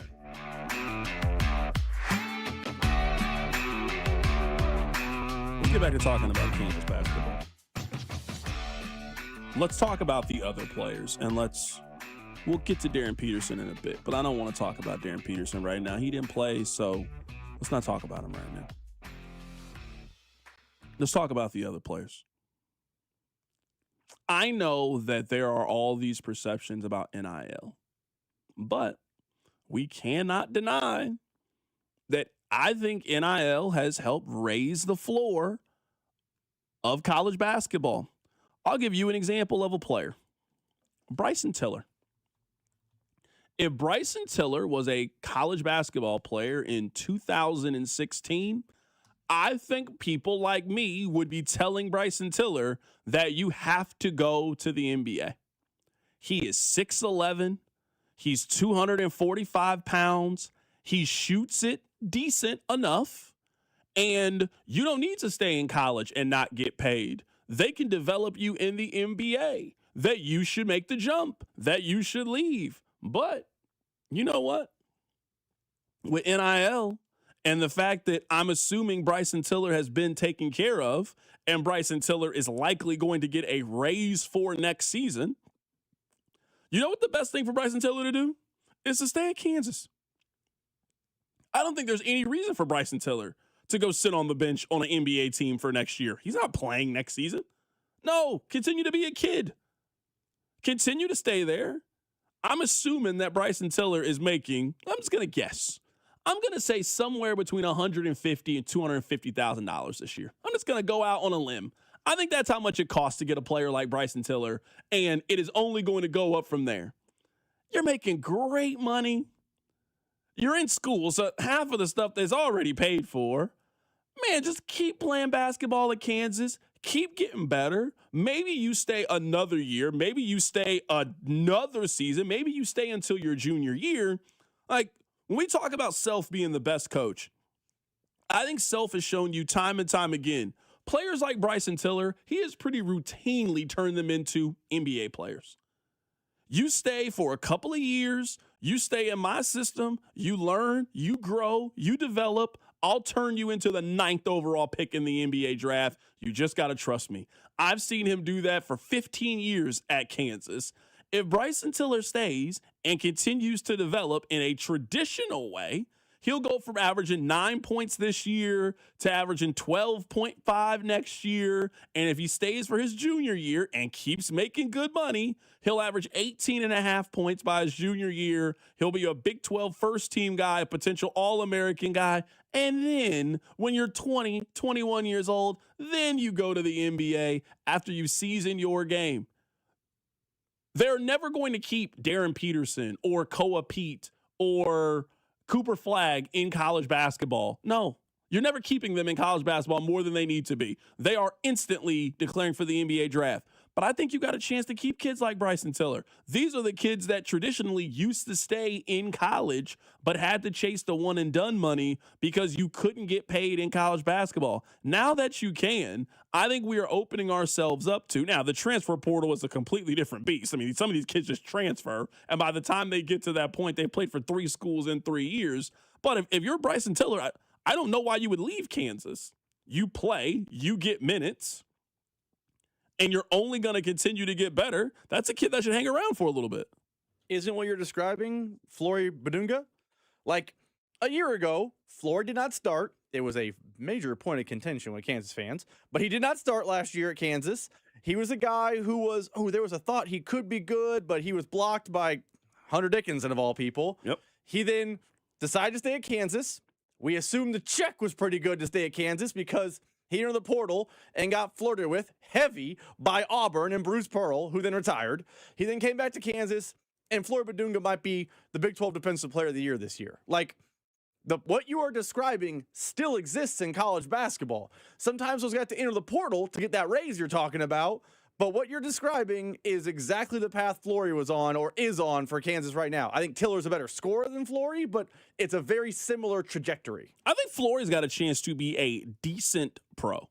I don't think that Flory is a starting caliber player in the league. He can't shoot. And that's just basketball in 2026. You got to be able to step out. You got to be able to shoot. But I don't care what version of basketball there is. If you're 6'10", can move from sideline to sideline and can block shots and rebound, then trust me, you will have an opportunity to get on the NBA court and you will have a chance to have a pretty productive career. Like, you still need guys who can protect the rim and rebound and block shots and do those things, and that's what I think Flory can do. Now, Flory's kind of in a very weird spot. I mean, Flory's not a lottery pick if he enters the NBA draft. Like, it might be 11 freshmen that get picked in the top 13. Like, this freshman class is really good. It's probably in Flory's best interest to stay another year.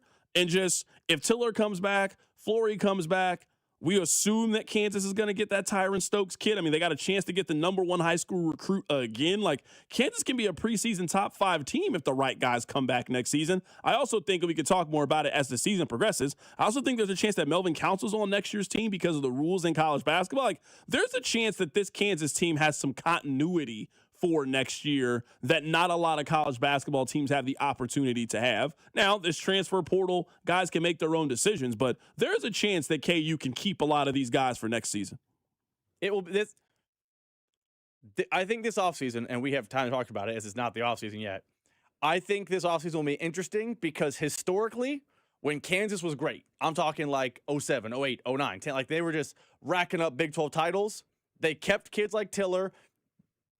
For the analogy, they kept kids like Melvin Council. They added top recruits. They kept Badunga, and they were a problem 3-4 years in the league.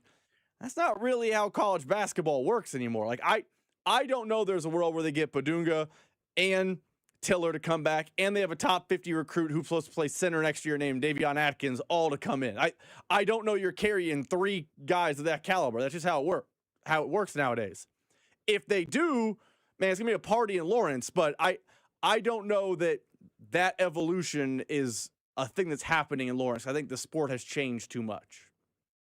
So on the text line sent this in, C-Dot, he looks comparable to Jaren Jackson. I'm curious who we're talking about. Is he talking about Flory? Of the two, it's got to be Flory, right? I mean, he's nothing like Jaren Jackson. He doesn't shoot threes at all. Like, no, is he talking about Jaren Jackson now or Jaren Jackson in college? Any version of Jaren Jackson. I mean, Jaren Jackson shoots 35% from three. He is a decent three-point shooter. Just given his size and all those things, he is a decent three-point shooter. That is not at all what Flory is. Again, I'm not hating on Flory's game at all. I do not think that that's the kind of player that he is compared to that. He is a traditional big rim protecting player, and there is absolutely a value in that. But no, he's taken 1-3 in his college basketball career. No, he is not Jaren Jackson Jr. It's maybe not a great analogy. He could be Tristan Thompson in the league. I don't think he's ever going to be as developed offensively as Tristan Thompson, but on defense, I think that is the kind of player he could potentially be for sure. It's not even a 3 and D is a poor term. It's a go set screens, play defense, rebound, and when there's trash around the rim, dunk it. That's his NBA game. Score 8, but it's all dunks and it's on 4 shots. That's his offense in the future. Yeah, like I'm looking at Tristan Thompson and what he was in the NBA. His career average was 8 and 7. Now, I mean, that's not what he was at his absolute peak back when he was with Cleveland. But yeah, if you're telling me that right situation, Flory catches on with the right team, he can be a guy that is your second or third big coming off the bench, can do those little things for sure. And that's why I say, like, if that's what you are projected to be and that's what you will be next year, I would just tell you to continue to stay in school. You're making comparable money at this point. If you are a starting caliber power forward player, you are making comparable money to rookies in the NBA coming off the bench that are not high draft picks. I'm not talking about top 5 guys, but at this point, you are making more money being a star basketball player at Kansas than being the 41st overall pick in the NBA draft. So just stay. Just stay, keep making good money, keep balling out, and having a great time and continuing to get better and work on the things that NBA scouts are telling you need to work on by the time you get to the NBA. So, yeah, my advice would be telling Flory to just stay in school. Keep working, keep grinding. I mean, with a raise, I assume a raise is coming for Flory Badunga. Yeah, 100%. I mean, he got his one. Time to go get another raise. Time to get another raise. I'd like him to get a raise this time without flirting with Auburn, but yes, I would also love Flory Badunga to come back to school. I don't know if KU reaches the highest potential for this team he comes back, but I agree with you conceptually. There's plenty of good money in college basketball nowadays to not chase the 42nd overall pick bag. I want to play for you guys this audio from Bill Self. Bill Self spoke with the media after the game on the decision for Darren Peterson to not play in last night's game. Because we thought he'd go. Yeah, we thought he'd go. So I thought adrenaline would kick in and he would go. So and he was at shoot around today. I mean, he was out there, but just what you could just tell he didn't feel great. But we were all hopeful that he'd kick in and be ready to go. So you sound like you bet on the game. But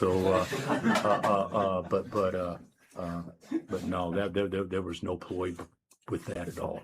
Okay. All right, Bill. I know Bill can't tell us the truth, but okay. You thought he was going to play. He just told you, I'm not going to play, and it was all good. Okay, I believe you. 913-586-7965. Now, Rob, I cannot answer this question. I cannot speak from this perspective. Do you think KU fans still want Darren Peterson around? I asked that question because now I don't know if KU can win the national championship without him. I don't know if KU can go to the Final Four without him, but I would also say him being around also poses problems on the other half. Like, is he going to play 35 minutes in all 4 of the postseason games that get you to the Final Four? He hasn't really done that either. I only ask because let's say that Darren Peterson never existed for this year's KU team.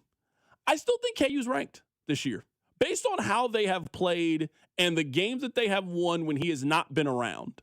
They have been a pretty competitive basketball team without Darren Peterson this year. Now, sure, he has saved them from the fire in a couple of games. He saved them in the TCU game. He saved them in the Texas Tech game. But if you were telling me that the difference in what I think this year's KU team is, I think Darren Peterson for this year's KU team is probably the difference in them being a 3 seed in the NCAA tournament and probably a 5 seed in the NCAA tournament. I think the team without Darren Peterson and the way we've seen them grow, the way that Flory has grown defensively as the season has progressed, the way that Bryson Tiller has grown as the season progressed, Melvin Council, I think those guys are enough where you can be a 5 dangerous team in the NCAA tournament that can pose problems for people without Darren Peterson. Do you want to get it the Darren Peterson way? Because it has been something every single turn. And now at this point, I refuse to believe. I refuse to believe that we are done having these conversations about Darren Peterson. I just don't think it turns off. It's been something every single month of the year. From November to December to January to February. There is only one more month left of the college basketball season. And those are the most important. So I understand the text line sentiment of, well, what does it matter? We won. You are always dealing with something. Whether it's the non-con games, whether it's BYU, whether it's this Arizona game, there has always been something with Darren Peterson. And I just find it hard to believe that once Kansas gets to Kansas City for the Big 12 tournament, all of that shuts off. And now for a 3-week stretch, we get Darren Peterson on his best behavior. I just don't believe that that's realistic. Now, I don't think that Bill Self is just shutting him down and coming out tomorrow and saying Darren Peterson has been removed from the team. I don't think that's being the case. But I do wonder, given the wins that we have seen KU have without Darren Peterson, I do wonder if the sentiment is growing. We don't even need Darren around. Why is he here? And I'm just guessing. And Rob, you tell me, I'm guessing that KU fans are very split on whether or not they need him or not. I think two things are true at once. I think there is a growing fracture of people that fall into that camp that, do we even need him around here? That's, I think, a contingent that is growing. But I also think both sides of the fence know this. KU is not a Final Four team without Darren Peterson. They are not. They are good. They are spicy. They are light years more fun to watch and likable than last year's team. They are all the things that you want your college basketball team to be. They are not a Final Four team without Darren Peterson. So I think fans are frustrated, but in the back of their mind, know there's a ceiling without Darren. So to answer your question, I think there is a growing contingent of, I don't want to deal with this anymore. Darren can just go away because of the other players. But I also think fans that say that or think that know in their heart of hearts, no offense to Melvin Council, but Melvin and Flory are not carrying you to a Final Four. So I think fans are going to continue to put up with this nonsense, for lack of a better term, until it's time. But I would ask, though, this is what I would ask. Do you think Darren Peterson can carry you to a Final Four? I only ask to give you an elite role player. He ain't there. He ain't there. You're telling me you can't see a scenario in the NCAA tournament where Darren Peterson plays 27 minutes and checks out because of a leg injury. KU fans are not going to tell me you can't see that scenario happening. It happens all season. It's happened repeatedly in all of this. And this is where, I don't know these agents, but I understand that in some ways we have tried to turn everybody else into the villain other than Darren Peterson. Text line 913-586-7965. CDOT, if his agent allows him to play in all the tournaments, then yes, I want him here. I don't think it was anybody else's decision to play yesterday other than Darren Peterson's. Your agent is not telling you to not play because you have a cold. I'm serious. I really don't think that is what happened. If you're telling me that his parents or his agent stepped in with the hamstring injury, sure. If you're telling me that these people stepped in because of the cramps and they don't want to push it, you are not further injuring yourself by playing basketball with a cold or the flu. So I don't think his agent just came in, touched the back of his head with his hand, and we're like, all right, you're out for the day. I don't think that's what happened. I think Darren Peterson made the decision on his own, of his own volition and free will, and went up to Townsend or Self or whomever and said, I'm not playing today.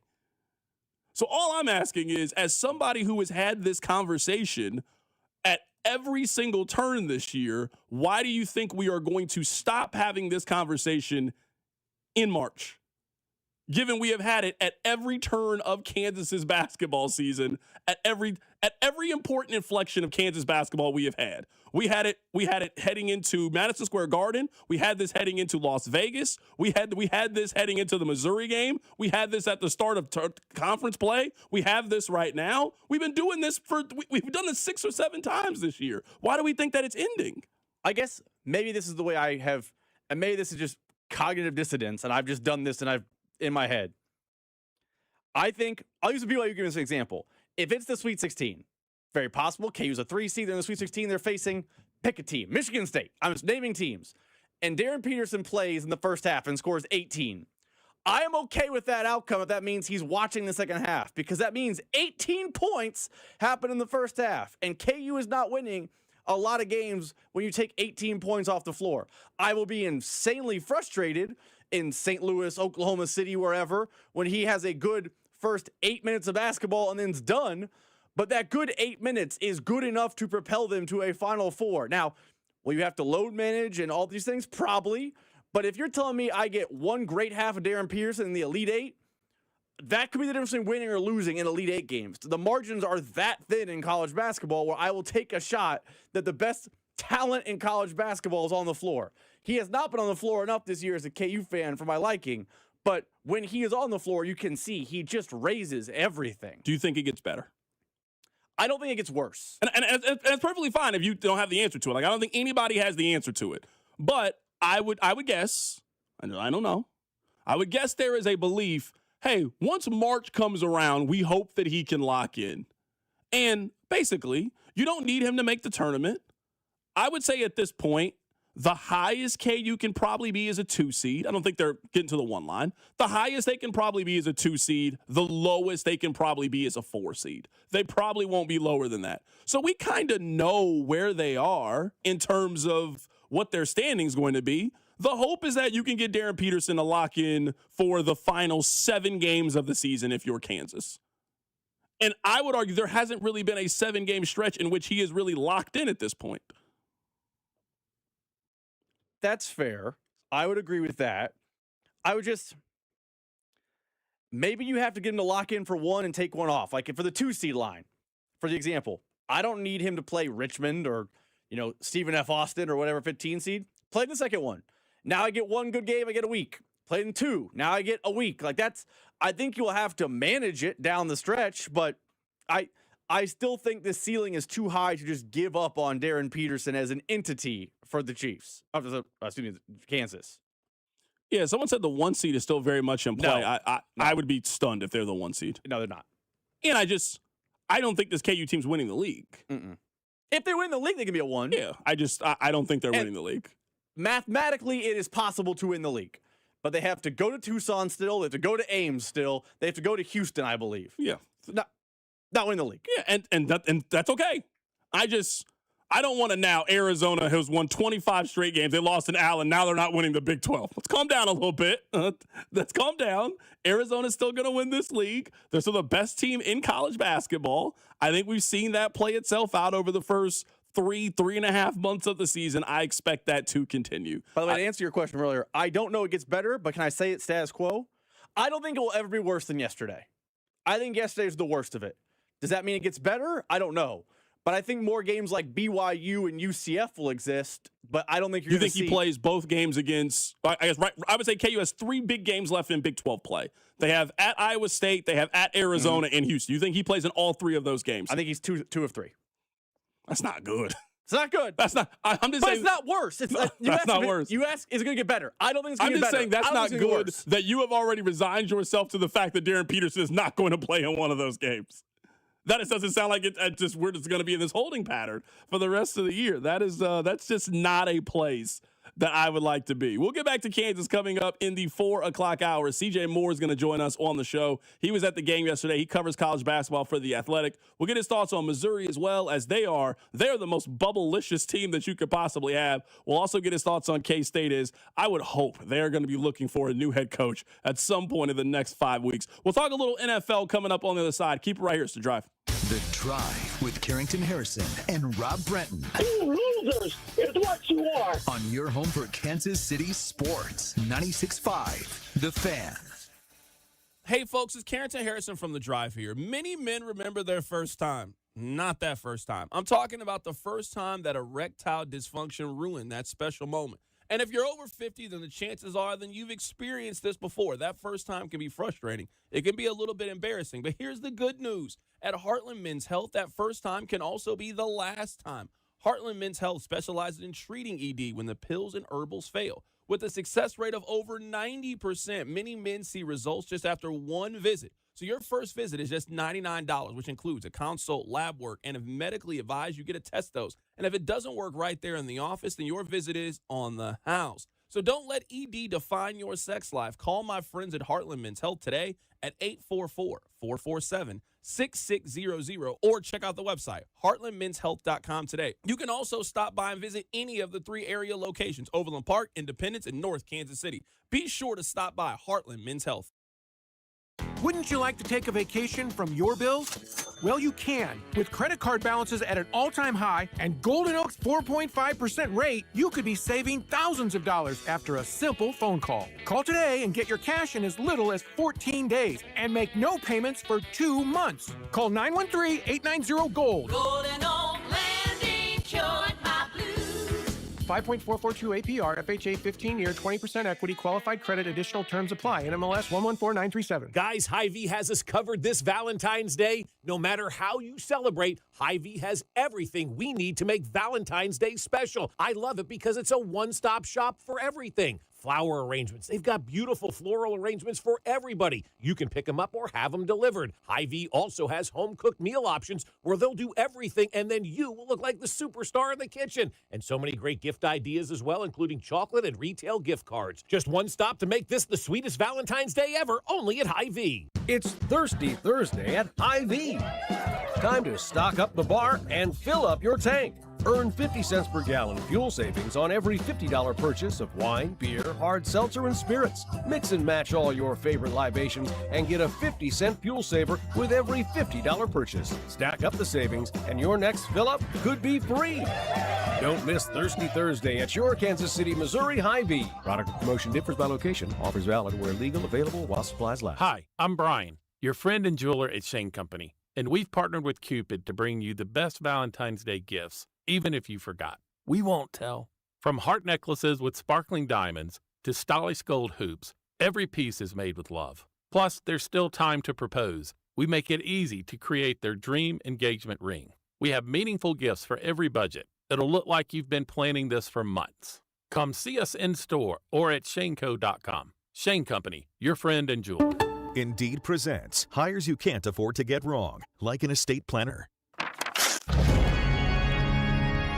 Per the contents of the will, all assets go to, what does that say? Ragutataya Yaminayat.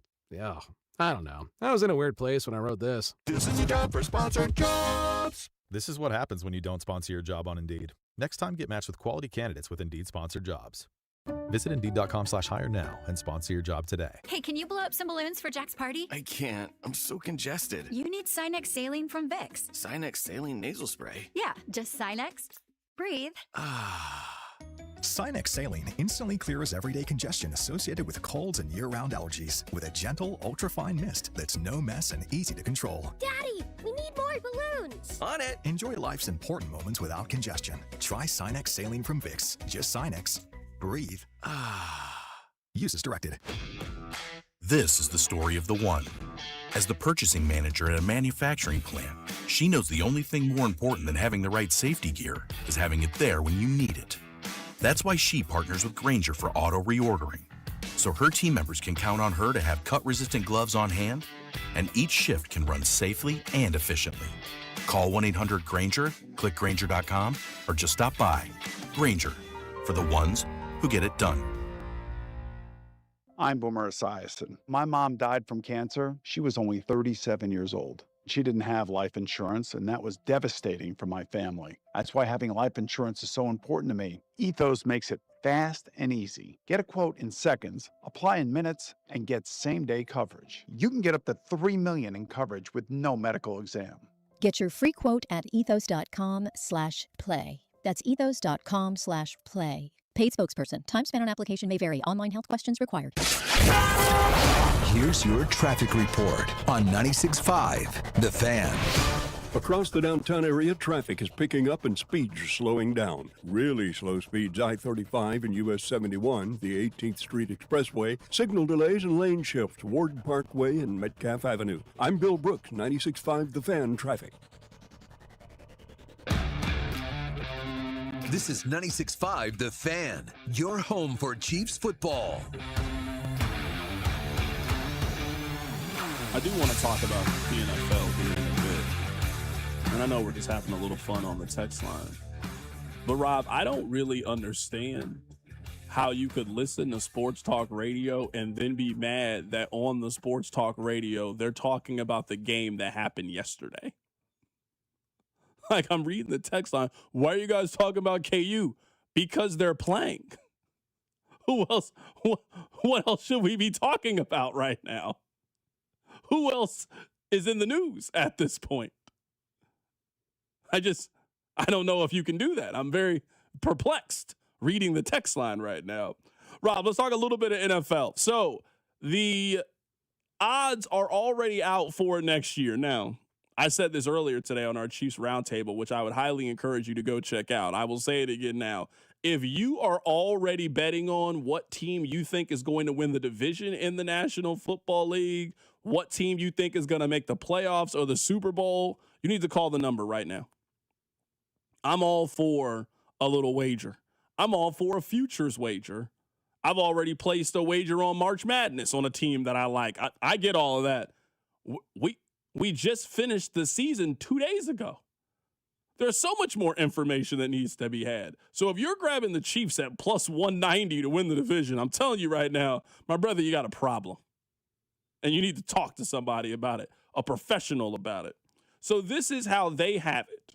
They have the Chargers as the favorite, Chiefs in number 2, the Broncos at 3, and the Raiders at 4. Do you think that's fair or foul? Do you think that's correct or incorrect? Chargers, Chiefs, Broncos, Raiders, order of prediction heading into the offseason. For February 10th, that is fair. Because on February 10th, health of the Chiefs quarterback, relative unknown. Health of the Broncos quarterback, relative unknown. Justin Herbert, we presume will be ready to go for week 1. Raiders, terrible franchise. I believe for February 10th, that is a fair portrayal of the AFC West. I think as we get closer to the season and more Mahomes and Knicks news starts coming out, you might see some fluctuations, but I don't think it's unfair to have those as the best odds set today. I don't really have that much of a problem with it for this reason. Now, I know I get called Chargers stop, but the Chargers just show that they managed injuries better than Kansas City did last year. They were also beat up last year, and they managed it much better. So if you're them and you are looking at it, well, we're going to get our left tackle back. We're going to get our right tackle back. Our quarterback played with basically one arm for the final 6 weeks of the season. We didn't have our number one running back for a prolonged period of time. We still won double-digit games, and we still made the postseason. I understand how on February 10th, there is more optimism around the Chargers than there is about the Chiefs. They're starting from a very higher place. Now, I think history would tell you, whether it's the Chargers or the Broncos, one of those teams is just going to regress this season. Now, we didn't know that Kansas City was going to be that regression team last year, but out of the 3 AFC West teams that made the postseason 2 years ago, only 2 of those teams went back the following year in Denver and Los Angeles.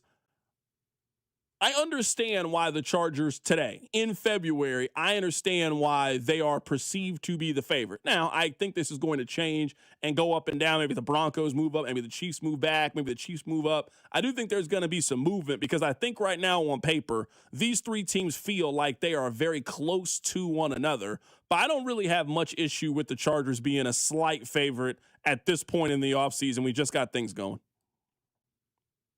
Yeah, I mean, I was in the Chiefs round table this morning, and I think it'll be something similar to what they said this morning for what I'm going to say here.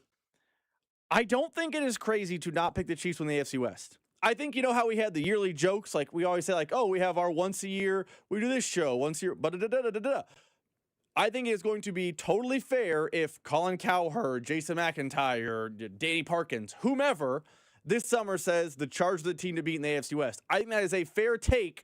So I think the odds reflecting that is not bad on February 10th. I think a lot can change, but I think the health of quarterback is a big question mark. And right now we don't have those answers for the Chiefs or the Broncos. Yeah, I'm with you. I don't know if we have those questions for any of these teams. I think you're 100% correct. And that's what I think just makes this offseason so interesting. I think this offseason is interesting is, I mean, the Chiefs, they are in a legitimate fight. I would say for the last couple of years, it has sort of been scoffed at by everybody, the notion that the Chiefs could just not win their division. It felt like a birthright in some ways. They got the best quarterback. They got the best head coach. They are just a shoo-in to win the division. I don't care what the Chiefs do this offseason. You cannot go into 2026 with that amount of arrogance. Not in the division. The Chiefs could absolutely lose the division. Now, they could still make the playoffs. I mean, the Chargers made the playoffs and didn't win the division. The Rams made the playoffs and didn't win their division. You get the point. But you can't go into it with that arrogance from anybody. I mean, from the top down. I mean, from Clark Hunt to X Factor. You cannot go into 2026 with any measure of confidence about what you've done in the past and that you'll bounce back. Like, you really got to roll your sleeves up and you really got to get your hands dirty a little bit this offseason, and you got to do the work to build this thing back up a little bit. The AFC is just very competitive at the top. There doesn't really feel like there's much separation between who you think is the best team and where Kansas City was this year. Like it's going to once again be 10 or 11 teams fighting for 7 spots in the postseason. And we have talked about Kansas City like there is a big gap between them and everybody else, and they're lapping the field. That is not going to be how anybody is discussing Kansas City this offseason. And this is why, and I did not know Alex Gold and me saw it the same way. I don't know if that's good or bad. This is why I do not know they are a Super Bowl contender for 2026. I think it is make the postseason, get back to doing what you're supposed to do, and if you're in the dance, you have a chance. But I don't think the Chiefs for 2026 are, oh man, that's a Super Bowl title team. I think it's a little bit of a reset. This year was massive regression. Next year is a reset, and 2027 is Project Super Bowl again. But the rest of the AFC I get is down. But that down AFC was walloping the Chiefs up and down the field all season long. So I don't mind people not picking the Chiefs or whatever, because I don't know they are a Super Bowl contender as it sits right now. Coming up in the 4 o'clock hour, we'll get back to Kansas. CJ Moore is going to join us coming up at the top of the hour. I also want to talk a little bit about NFL quarterbacks as well. We are heading into the offseason, and this is not a great quarterback class by any means, whether it's the draft or free agency, but it's the most important position on the field. Teams are certainly going to be moving the deck chairs around, trying to align themselves better at quarterback. I do want to play this for you very quickly. This is Max Crosby. He was on Colin Cowherd's show. Here he is describing his situation with the Raiders. It's like damned if you do, damned if you don't. As I've learned, being too vocal and too involved with trying to make, I want this coach or I want this. Like, I've learned my lessons and I've learned from that. And, like, that's not my job. My job is to be the best player I can possibly be that guy in the locker room every single day, the leader. So now that I be quiet, now that I'm quiet, now I got random people making big statements for me. And they're like, oh, Max must have told him this and this guy. For me, I just sit back and laugh because I know my truth. And when I go to bed at night, I have a smile on my face because I don't have to explain nothing to nobody. I've said it over and over again. I'm getting healthy. I'm in the building every single day. That's all that I care about. Max, I know you can't say it. I understand that. Max Crosby is not playing another game for the Las Vegas Raiders. Max Crosby is going to be traded at some point here in the next 30 days. I know that, you know that, and they know that. That is why they sat him at the end of the year, because of the injury guarantees. He is 29 years old. He still has a very tradable contract if you are them. And they are going to move on from Max Crosby. It is also very important to note they have to make this decision sooner rather than later. If Max Crosby is on the Raiders on the 3rd day of the league year, so that would be March 14th of this year. If he is on the team on March 14th, they guarantee him $29 million. They guarantee him $29 million. On top of the $62.5 million they have already guaranteed to give Max Crosby. So, yeah, this is the time to get out of it if you were them. Let's take up a couple of extra first-round picks and let's start over. We got a new offensive-minded head coach coming in here. We have the number 1 overall pick. We can pick up 2 additional first-round picks if we go trade one of the top 10 pass rushers in the National Football League, and let's really try to turn this thing around if we are the Las Vegas Raiders. I feel very confident in saying that Max Crosby is going to be traded. I don't know where. I don't know who is going to step up and do it. But, yeah, Max Crosby is not going back to play for the Las Vegas Raiders. Coming up at the top of the hour, we're going to be joined by C.J. Moore, who covers college basketball for The Athletic. We'll get his thoughts on Kansas's win yesterday over Arizona. We'll get his thoughts on if Missouri is going to make the NCAA tournament. And is K-State going to pay the buyout for their head coach? Talking college hoops here on The Drive. The Drive with Carrington Harrison on your home for Royals baseball. 96.5, The Fan. Here's your traffic report on 96.5, The Fan.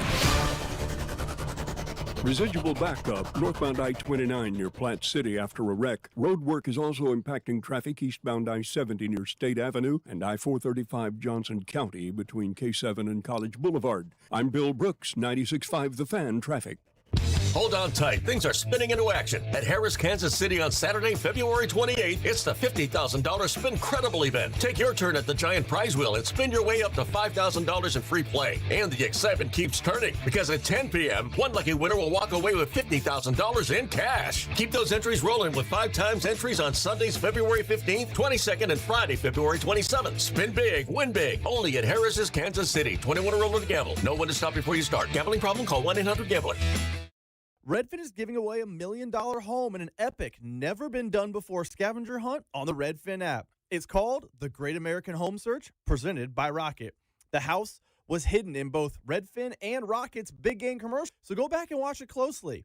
Then download and update the Redfin app to play. Solve the clues first to win. You've got until 7 p.m. Central, that's February 10th, to find your new home. No purchase necessary, 50 USDC. Must be age or majority. Visit thegreatamericanhomesearch.com for official rules. Chiefs coverage brought to you by Park & Go, the best deals on airport parking. Heading out of town this winter? Snow, ice, and cold temps are stressful enough. Airport parking shouldn't be. Park & Go makes it easy with online reservations, fast free shuttles, and all spots are covered to keep your car protected from winter weather. Reserve your spot today at bookparkandgo.com. This is the story of the one. As the purchasing manager at a manufacturing plant, she knows the only thing more important than having the right safety gear is having it there when you need it. That's why she partners with Grainger for auto reordering, so her team members can count on her to have cut-resistant gloves on hand, and each shift can run safely and efficiently. Call 1-800-GRAINGER, click Grainger.com, or just stop by. Grainger, for the ones who get it done. That's another amazing run by Team USA. Mom, think I'll be on Team USA one day? Well, I'll take this one. What? Are you speaking to us? Yes, and to answer your question, anything's possible, especially with Xfinity. So, I can be the best snowboarder ever? Well, I can't guarantee that, but Xfinity can guarantee that your internet price won't change for 5 years. Okay. What if I practice every day? Then maybe you'll be snowboarding for Team USA at the next Olympic Winter Games. And Mom, you'll still be paying the same price for Wi-Fi. Ooh, really stuck the landing there. It's the Xfinity Gold Medal Celebration. Now through February 22nd, get our best price on gig Wi-Fi for 5 years guaranteed, just $50 a month. Plus, get Peacock Premium included for 2 years. That's a $10.99 value per month. Xfinity. Imagine that. Proud partner of Team USA. Restrictions apply. Requires paperless billing and auto pay with stored bank account. Taxes and fees extra. Actual speeds vary. If you're trying to get through your daily activities and you're noticing you can't because you're focusing more on your pain than being able to enjoy the moment, those are the patients that we're looking to treat because we can make a difference. That's Dr. Ashley Caravelli, a medical director for QC Kinetics. What we're doing at QC Kinetics is offering treatments that help with joint preservation. We use cutting-edge technology in our in-house lab to harness your body's natural healing powers and target the areas where you need them the most. These are regenerative, non-surgical treatments, and QC Kinetics is the nation's leader, delivering lasting relief to tens of of thousands of patients. What we do know is that the sooner we start treatment, the sooner you'll see relief. So don't wait another minute. See if you're a good candidate for these non-surgical treatments for joint pain. The consultation is completely free. Call QC Kinetics, 816-412-6299. That's 816-412-6299. 816-412-6299. Want to know why betting the winter games on FanDuel makes sense? From game lines to medal counts to finding your angle on the events you care about most, FanDuel gives you more ways to stay connected to the action. Maybe you want to bet on the medal count. Who's going to finish with the most gold medals? As a country, as an individual athlete, you name it. You can go over to the FanDuel app and go to the Winter Olympics tab, speed skating. You can take a look at the luge, figure skating, you name it. You can also live bet during the game. So you're watching there on a weekend and you see something happening in a particular event. Maybe you want to root on Team USA, but also have even more incentive for them to win. You can throw a bet down over on the FanDuel app. So with the Winter Games on, there's no better way to follow them than with a bet over on FanDuel. Curling matches that start slow. Maybe you saw our video that we tried out curling a little bit. Somehow it gets tense very fast. Speed skating decided by inches. Hockey games that feel just a bit different from the opening faceoff, and so much more. FanDuel, play your game. FanDuel Sportsbook is the official sportsbook of 96.5 The Fan. 21 in President, Missouri. Gambling problem? Call 1-800-GAMBLER. Anthony Plumbing, Heating, Cooling, and Electric. Visit AnthonyPHC.com today. For 75 years, Kansas City families have trusted Anthony for comfort, safety, and dependable service. Thank you for trusting us with your house keys. Anthony, in your home for 75 years.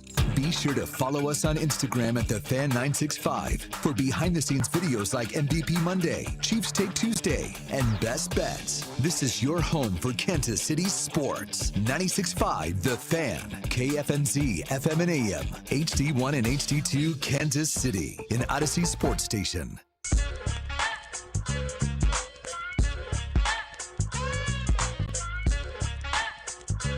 Rob, you and I have gotten to the age in which we can make the announcement on where Tiger Woods' son has committed to go to college. Charlie Woods has announced that he is going to play golf at Florida State University. Shout out to old Charlie Woods. Rob, does he have a chance of being really good? Charlie Woods, you golf. What do you think? Rob's busy. He ain't talking to me. Let's go to the phone lines. Our guy CJ Moore of The Athletic is on the show. He was at the KU game yesterday. He covers college basketball. CJ, how you doing today, my man? Doing well. How you been? Doing good. CJ, let's just start with this. When did you realize that Darren Peterson wasn't going to play yesterday? Like maybe 10 minutes before tip. I had usually I'm like on the floor. I went to the floor really early. I think he was still out there. Usually I'm on the floor kind of bouncing around, talking to NBA scouts and that stuff, but I had some friends at the game, so I had been hanging out in the concourse for a while, so I didn't get to my seat till really late. And then, I got a text from KU Athletics about it, and I don't even know if I saw it right away. So maybe like just 10 minutes before the game. I mean, I've been hard on the kid for this reason, CJ. You can tell me if you think I'm right or wrong. I gave him some passes when we were talking about the hamstring injury or cramps and just your inability to be able to go. You and I watch enough sports to know that colds and flu don't typically keep you out of these kind of games. You showed up to the arena. You worked out. You went through the process. In my opinion, he just opted out of the game. And that's, to me, the parts that's unacceptable. Like, you have made a decision as an athlete of certain things that you are going to be able to push through. And at least this season, in my mind, he just hasn't pushed through a lot. And yesterday, in a game in which, man, everybody is counting on you to be there. The number one team in college basketball is there. It's sold out venue. The place is going to be rocking. For you just to say, I'm not going to play today, feels like a breaking point to me in this whole debacle. Yeah, I mean, I think he'd get more of a benefit of a doubt if all the other stuff hadn't happened as well. The one thing I push back on is, like, I was just in Nebraska a few weeks ago and did a story on those guys, and Rink Bass is their best player, like a phenomenal competitor, awesome kid. He didn't play against Michigan because he had the flu. And then, a few days later, played against Illinois, and they lost that game as well. He had 5 points. Like, he wasn't the same. He was obviously super weak still. Gets a week rest, has 26 the next game against Rutgers. So we are in like this weird, crazy flu season, and it hits everybody, I think, a little differently. So I think we'd probably give him some grace if everything else hadn't happened already. So I don't know. It's hard for me to like crush a kid when I don't really know how sick he was. I did talk to somebody who was like down on the floor and saw him walk off, and they were like, he looked like he was struggling. So I get where you're coming from. It would take a lot to sit me out of a basketball game. Hell, a freaking men's league game, my wife will tell you I play through stuff that I shouldn't. So, I always want to be out on the court. I think most competitors are like that, but it's hard to know without like knowing really how sick he was. It's also crazy too, CJ, and you follow this. You mentioned talking to NBA scouts. Like every report that you have seen, the NBA scouts do not seem to care about any of this at all. And if Darren Peterson just woke up and said, I don't want to play college basketball anymore, that would have no effect. He would still go number one overall. Yeah, I mean, it depends on which team you talk to, but I do think a lot of NBA personnel are like that because, look, our guys miss time all the time. This isn't that unusual. I think what is like made this such a big deal for college is you only get these, a player like that for 1 year.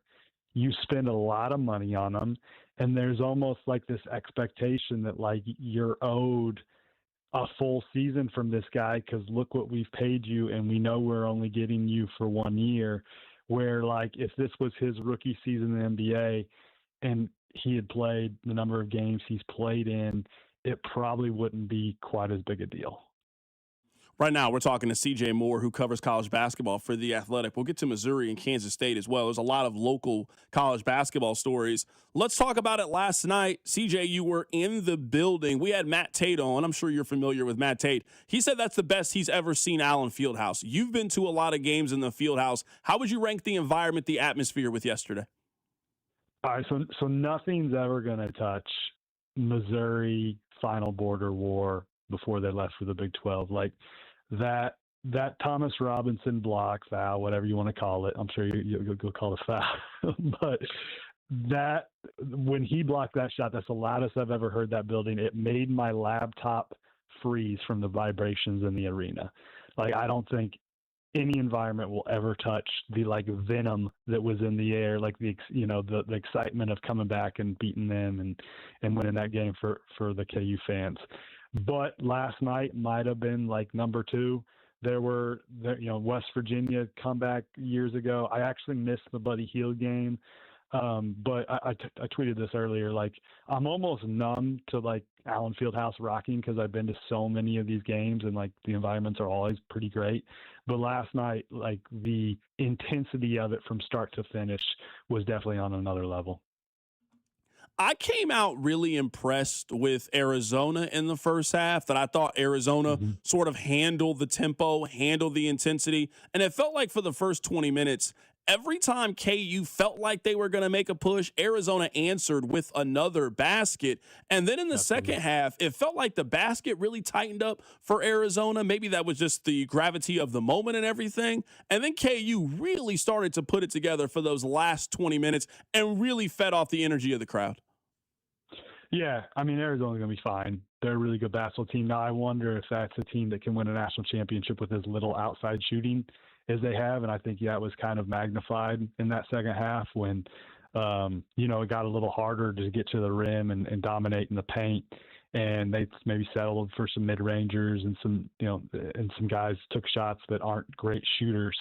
So you kind of saw what their weakness potentially is, but that's still a really, really, really good basketball team that, I mean, I'm not sure if there's one or two teams that could have won the way KU was playing in that second half and the way that building was rocking. How do you kind of handicap the top of the Big 12? Because there's a chance that Kansas could still win the league. Now, they'd have to go on the road and likely beat Arizona. BYU is really good. Texas Tech is really good. Arizona State is really good. As we are getting close to, all right, now you're really making that push resume-wise as the seeding is starting to become clearer. How do you handicap the top of the Big 12? I mean, I think Arizona and Houston are kind of on a tier maybe by themselves. Kansas and Iowa State are probably on a tier by themselves. And then it's like Texas Tech and BYU probably. And then it's everybody else. So like those 6, I think all have a chance to make the second weekend of the tournament and like go on runs, maybe even the Final Four runs. BYU has kind of been disappointing and is yet to like win a game that really registers. But the talent on that, their big 3 is as good as anybody's big 3. They've just got some other issues beyond that. But I think those 6 are all have awesome talent, all have really good coaches and have a shot to make a run. Right now, we're talking to CJ Moore of The Athletic. He covers college basketball. He was in attendance yesterday for Kansas and Arizona. Let's talk about the other 2 local schools. Let's start with Missouri. Right now, if I gave you a free bonus bet on FanDuel, does Missouri make or miss the NCAA tournament? Which side would you bet? I'd probably bet that they miss. CJ, the biggest reason why the biggest reason why I think they're going to miss the NCAA tournament is I think they're going to miss the NCAA tournament just because their non-con was so bad, and I'm not sure if the committee is going to reward a team that basically doesn't have any good non-con wins. Yeah, that really, really matters when it comes to how the selection committee does things. Their next 5 games are probably going to decide it or not. Like they've got 5 tough games coming up, and then after that they've got 2 easy ones. Like you better freaking win those, and then finish at home against Arkansas. Like those 6 tough games they have left. Like at the very least, they've got to go 3-3 in those, and that might not even be enough. The SEC isn't as good, not nearly as good as it was a year ago. So the best wins you can get in the league aren't like gonna qualify like they would a year ago. So they've got a shot. Like I don't follow the bracketology stuff super closely, but I think they're like somewhere in the 4 to 8 range of teams that are out right now. So they're like, they're on the bubble. They're in the game, but I just have a hard time seeing them winning enough to get in. If Missouri misses the tournament, what do you think the why is going to be from a roster construction, team building standpoint? This is the team that made the tournament last year. They returned a lot of talent from that team. The expectation was to take a step forward. That has not happened this year. What's the why with Missouri this season? I think it's a couple guys coming back and not being necessarily as good as you thought they would be. Anthony Robinson is the main one with me. Like I expected that he would really take a jump and be like a maybe second, third team all SEC type guy. I think if like Missouri's really good, that's where he is this year. And he just hasn't been that. And then, maybe like missing on a couple portal guys that you thought were good. I actually thought Sebastian Mack would like work really well there, and it just hasn't for whatever reason. So, missing on probably a couple portal guys, and I just don't think they have, quite enough shooting. Like last year, they really had some elite shooters, and they just don't have that this year. I'll ask you a question about Kansas State. Do you think that Jerome Tang is going to be the head coach next year? Man, the buyout's really big, but the vibes, the way I feel like it's going, if gun to my head, I'd probably say no, but we'll see. Yeah, I'm with you with the buyout. I mean, that's a college football coach kind of buyout. With the way things are going right now and the way that they've been for the last 3 years, I just don't know how you turn around to Kansas State fans in year 5 and tell them that anything is going to be different and expect any NIL contributions or any season ticket increase or any of those things. Like, this is bad right now at K-State. I think you almost got to take the collection plate around and try to pull as much money as you can to try to do something when it comes to chip away at that buyout.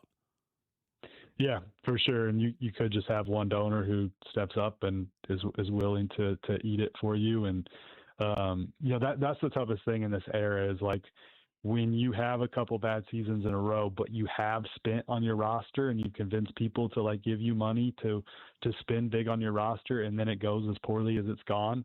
that's an issue, and that's why you're going to see some of these coaches have it used to be everybody gets at least like 4 or 5 years to, okay, let's see what you can do.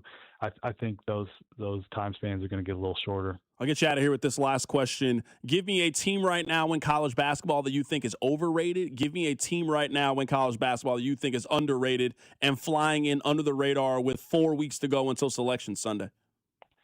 Oh, man. Okay, so I got to pull up a college basketball top 25 real quick as we're talking, because I don't even know where these teams are freaking ranked sometimes. Let's see. Overrated, I'll go with I'm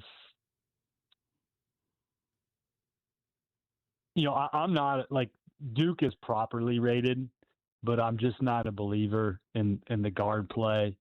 I don't think this Duke team is even close to as good. Like last year's team was one of the best teams not win the title of the last decade and really, really special. I don't think that team's quite on that level, and the fact like the ACC is not that good and they're just kind of beaten up on a crappy conference. So I'll say Duke is a team that like I would fade. It's going to have a really, probably going to be a 1 seed. And then on the underrated side, they're probably properly rated, but man, I love St. Louis. And if you get a chance, if you're just a basketball fan in general and you get a chance to watch those dudes, Josh Scherz can really coach. They're super, super fun. They're really good. His Indiana State team a couple of years ago was a blast to watch. The difference with this group is they actually guard, but they're just as good offensively. So that's a team that I think, mid-majors suck in the tournament these days because the high majors just have such a competitive advantage. But if there's a mid-major team that can make the second weekend, I'd say that's them. Our guy CJ Moore joining us on the show today. CJ Moore covers college basketball for The Athletic. He was in attendance yesterday for Kansas and Arizona. CJ, man, we'll catch up with you in March. Appreciate you, man. All right, thank you. Take Absolutely. Care. That's CJ Moore joining us on the show today. Rob, what do you think about that? Duke, a little overrated right now. Interesting. He also didn't sound super thrilled about Arizona either. I mean, Arizona has flaws, don't get me wrong. The team I watched last night, I know they lost to Kansas. That team is really good. They have what, 3 pros? 3? I think maybe Krivas is not a pro right now, but definitely Pete's a pro and definitely Berries is a pro. Like that's what you need in March. You need pros, and Arizona has them in spades. He is right, though. That team can't really shoot it. And that's what KU begged them to do last night. Shoot threes. Go ahead. We dare you. And it was bad. Yeah, for sure. And if you're a team that none of your key guys, like none of your star players, if none of them can shoot it, it's tough. It's really, really tough if none of those guys can shoot it. And you just kind of get yourself into a rut like they did yesterday. Like removing the Darren Peterson part of it, why I think Arizona lost the basketball game, there was a stretch there where they went 6 minutes without scoring in the second half. They just couldn't buy a bucket. And also, they just didn't shoot free throws very well. Like if you add those two things together, where you go on the road in Allen Fieldhouse, Kansas shoots and makes 14 more free throws than you do. You also don't shoot it well from 3, and you go such a long period of time in the second half without scoring. You allowed Kansas to just chip away and chip away and chip away, and then the building took over. Allen took over, and if that's the case, I don't care how good you are, you're losing in that scenario like Arizona did last night. Everyone will credit, KU's offense for coming to life, but they went on a 29-17 run, and that's because Arizona just stopped scoring. Like, they couldn't make shots, they couldn't get in the paint, and all of a sudden, it gave KU hope and life. And that's when the building turned. It was my experience with TurboTax. ESPN. ESPN. Yeah, ESPN. I tried to look at the box score for the KU game. I cannot look at the box score from the KU game. No, they would not let me look at the box score on there. Go ahead, Rob. I was going to say, in that stretch you're talking about, it wasn't like KU started raining threes in. They just started throwing the ball to Flory, and they figured, you're not scoring on that end of the floor. We can just get layup after layup after layup, and that's how KU pulled away from what was a 65-60 type of game, and all of a sudden you looked up, and it was 77-71. Coming up on the other side, I want to talk about the Barstool tweet that is circulating and the fallout from all of that. Let's talk a little bit of NFL before we get back to Kansas basketball. Rob, if you can, if you hit a little bit of NFL music, let's take an early look at the quarterback carousel. Let's start with Kyler Murray. This is not a great quarterback offseason, not in the draft and not from available free agents. I'm still a believer in Kyler Murray. If you were telling me that Baker Mayfield can turn things around, if you were telling me that Ryan Tannehill can turn things around, Daniel Jones, Sam Darnold can turn things around, I don't know why I'm willing to give up on Kyler Murray, not at his age and not with his ability. Kyler Murray with a good organization and a good supporting cast as a 29-year-old, you could sign me up for that. Now, can he stay healthy? That is a major, major question. But we have never doubted if Kyler Murray can ball or not. I would take a chance on Kyler Murray. He is clearly the best free agent quarterback, in my opinion. Let me ask you this, and this is an impossible question for you to answer. Is he mature enough? Because the other guys you mentioned, they all took a turn being a backup somewhere. Sam Darnold was a backup in Baker. Baker was a backup. Yeah. These guys. Darnold. Well, he was perceived to be a backup. He was also too. Yeah, he was quite literally a backup. I mean, before injury. Those things humble guys. Even first-round picks, they get humbled by that process. Is Kyler Murray going to be humbled by that process, or is he going to say, I'm a starter in this league. I know what I do works.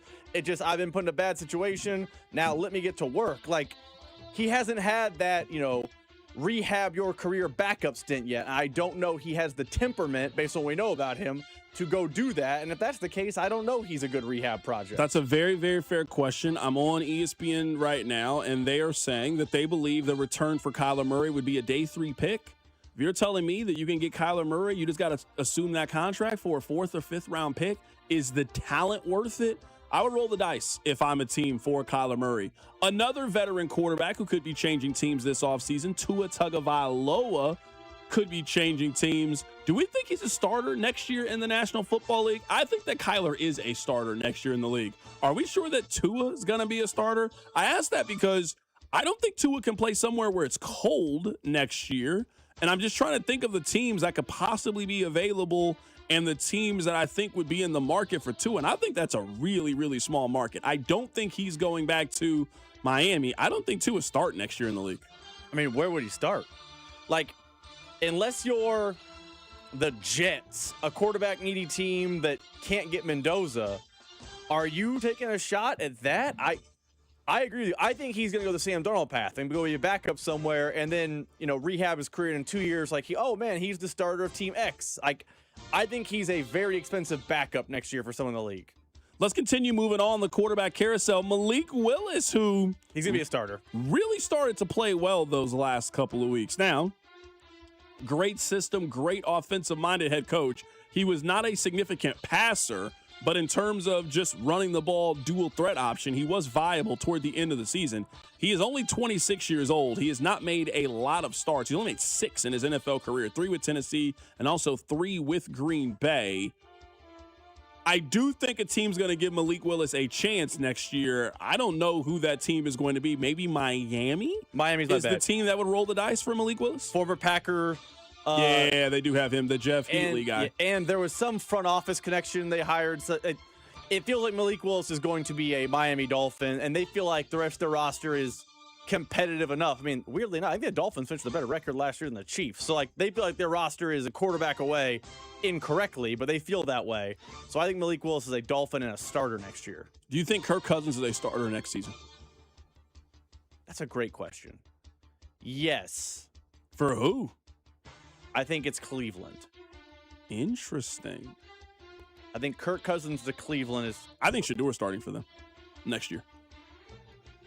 I think some of that is fan pressure from the outside. I agree. I think that's more fans than what they think inside that building. I think you can keep your draft picks. You let Shadour start. You have to, once again, get done with this Deshaun Watson contract. He has an $80 million cap hit for this upcoming season. One more year of taking your medicine if you're Cleveland. You can come out on the other side. I think they're going to start Shadour. Kirk Cousins is very interesting. Now, if he's up for being a backup, I think there's a lot of teams that make sense. I think the Raiders make sense for Kirk Cousins coming in and just being a mentor to Mendoza. Would you be open to Kirk Cousins being on Kansas City? 1,000%. Yes. If he had the right mindset, he'd be a perfect backup quarterback in Kansas City. I'm throwing that out there as a possibility. Would you like the idea? Yeah, I would be interested in Kirk Cousins. He's light years better than Minshew, or even, I know Mariota's a name you like, that he's a better quarterback than those guys. And if he's willing to chase a ring and be Mahomes' backup, then yeah, I'd love Kirk Cousins. Have you been hearing this, that Derek Carr wants to come back? I haven't taken it seriously. Have you heard this? I have not heard it. Derek Carr saw Phillip Rivers and said, I can do that. That's what he said. So those are the top free agents. Let me get you, I'm on ESPN. This is the best of the rest. Will Levis, Jalen Milroe, Tanner McKee, Davis Mills, Anthony Richardson, Spencer Rattler, Derek Carr. Davis Mills might get a job somewhere. As a starter? As a stopgap, we're looking for the 27 draft.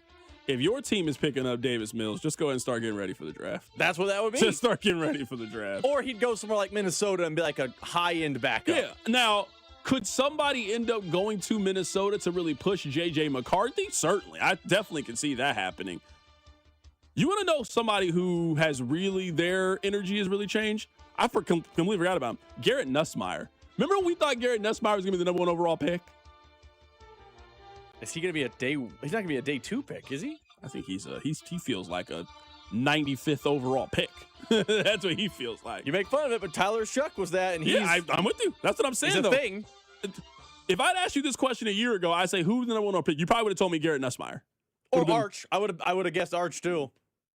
Garrett Nussmeier, he's not going to go in the first or the second round. We know who Ty Simpson was. He just emerged. He's going to be a first-round pick this year. And really dumb by someone to do that. Coming up on the other side, we'll get back to the top story. Have you guys seen this Barstool tweet circulating? We'll discuss it. Keep it right here. It's The Drive. The Drive with Carrington Harrison on your home for K-State Athletics. 96.5, The Fan.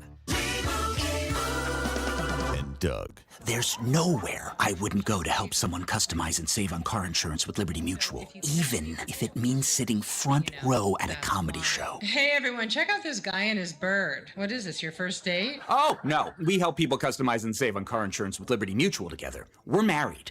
Me to a human, him to a bird. Yeah, the bird looks out of your league anyways. Only pay for what you need at libertymutual.com. Liberty, liberty, liberty, liberty. What's up, guys? It's Drew. Listen up. It's 2026, and this is going to be your best year yet when it comes to sex. You know why? Because you're finally going to take the advice and try the chewable tablets from Blue Chew. Blue Chew's tablets help you feel and perform at your best, and their licensed medical providers work with you to find the right ingredient for your prescription. Be more confident where it counts. Blue Chew's a small chew for a big difference because showing up matters during life's most exciting moments. You know, just like the athletes that we love to root on for every single day of the week, these athletes have to be able to show up when it matters during the game's most exciting moments. You need to show up during life's most exciting moments. Be ready when she is. It's not just about performance. Give your partner something to brag to their friends about, because nothing makes you more of a legend than a little Blue Chew. Discover your options at BlueChew.com and get your first month free when you use the promo code KFNZ at checkout. You just cover $5 for shipping. That's promo code KFNZ. Just cover $5 for shipping. That's it. Then you'll be ready to chew it and do it. Steve here with Connolly Plumbing Solutions, your neighborhood plumber. February romance once again. Buy one toilet, get one half off. Who needs more jewelry? Nothing is more romantic than a beautiful toilet. Be original with your gift. What could go wrong? You know it's what your person really wants. So call Connolly at 913-768-7676 or visit ConnollyPlumbingSolutions.com to schedule. In Kansas, truth is told in speed, wide open, full bore, and no mercy. Season momentum earned 3 and 4 wide, loud, intense, inches predicting outcomes, blink and miss. They bang sideways! What just happened? Pure speed whipping across the plains. Hell yeah, boys! NASCAR weekend at Kansas Speedway, April 18th and 19th. Get your tickets now at KansasSpeedway.com. Start your summer at the Lake of the Ozarks Marine Dealers Overland Park Boat Show, February 19th through the 22nd at the Overland Park Convention Center. The top marine dealers from the Lake of the Ozarks will be on site with the newest boats, personal watercraft, docks, and accessories. Step aboard, compare models, and find the perfect ride for your family. Special show pricing and experts ready to help make your boating dreams a reality. Start your summer at the Overland Park Boat Show. Visit lakeoftheozarkboatdealers.com for more information. Staples presents That Was Easy. So I opened a restaurant and needed everything. Menus, signage, catering brochures. Everything and then some. I went to Staples. They printed it all and even suggested takeout menus. One money pit with a side of fries. But now at Staples, you get up to $125 off custom print orders. $125 off. Now you're cooking. Brand your business in a big way at Staples. That was easy. Shop Staples in store, online, or in the app by 4/4 to unlock. Exclusions apply. Visit staples.com/print for details. This is the story of the one. As the purchasing manager at a manufacturing plant, she knows the only thing more important than having the right safety gear is having it there when you need it. That's why she partners with Grainger for auto reordering, so her team members can count on her to have cut-resistant gloves on hand, and each shift can run safely and efficiently. Call 1-800-GRAINGER, click Grainger.com, or just stop by. Grainger, for the ones who get it done. Chiefs coverage sponsored by Renner Garage Door, RENNER, forward and back. Hey, it's almost Andy Reid. Who knew a Halloween costume would change my life and lead me to Renner Garage Door? Renner's KC's go-to team for service, repair, and replacement. RENNER, RENNER. Here's your traffic report on 96.5 The Fan. On the Kansas side, a two-vehicle crash eastbound I-70 to 110th. The left lane is closed. On the Missouri side, southbound 435 is very slow through Sugar Creek. I'm Bill Brooks, 96.5 The Fan traffic. You're listening to 96.5 The Fan from the DM Injury Law Studios. Mike's got this. Car, truck, or motorcycle wreck? Remember, Mike's got this. 816-888-7500. Mike's got this. This is your home for Kansas City sports. 96.5 The Fan. Listen to the horns play. All right, let me update you on one of the controversies that came out yesterday during the Kansas-Arizona game. So, Rob, tell me if I'm incorrect. The person that is sending this text is an ESPN production assistant. He does not work for Kansas. He does not work for Arizona. It is important to note that he did not tweet this.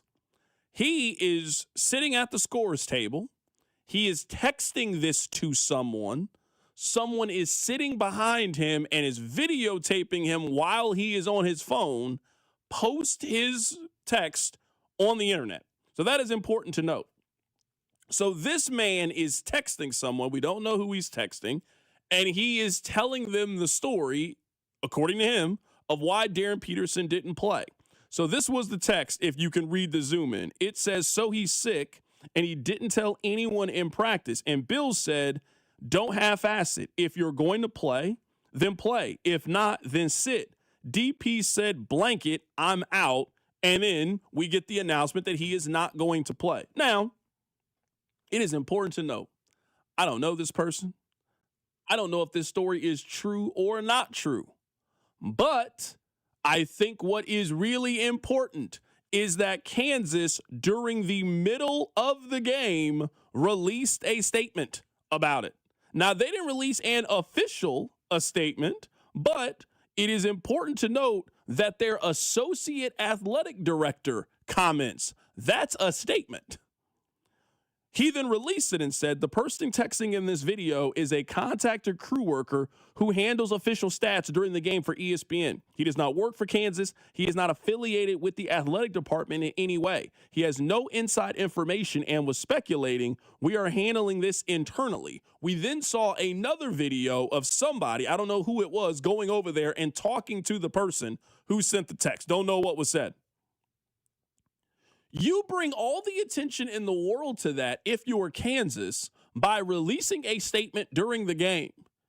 Sometimes, if it's not true, You just got to let the internet be the internet. And you got to let the story have the short shelf life and the quick burn that it is going to have. It goes viral, people read it, people share it, people speculate, but it's just internet noise. Or you can just sit there, not say anything, let it die out. But the moment you give a comment to it, and important to note, it's not like in there he says that's not what happened or this is unequivocally not true. All he says is this guy don't work for Kansas. Okay, that's not what we were questioning or not.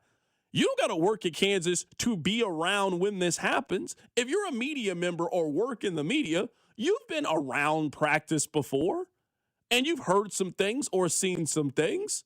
And this is not an official report. He did not put this on his social media. He's texting his friend. I text my friends things that I know that I wouldn't say on the radio, but hey, I heard this. I don't feel comfortable enough maybe going public with this, or I would get in trouble for going public with this. But one-on-one, you my mans, I'll let you know the inside scoop. I absolutely believe this happened. And that's why I am so critical of Darren Peterson for what happened yesterday. I think Darren Peterson quit. I think all the complaints that people have about Gen Zers, I think you saw that yesterday in Darren Peterson. Now, I have no way of knowing whether or not Darren Peterson could play or not play. I'm not hooked up to a machine to tell you how sick he was or not sick. But I don't really know what the incentive is for this person to lie to a friend. Hey, this is what I saw. He was around the team all day, didn't really communicate that he was sick. If he was that sick, you would know. We've all been around somebody. Hey, man, you don't sound good. You don't feel good. You okay?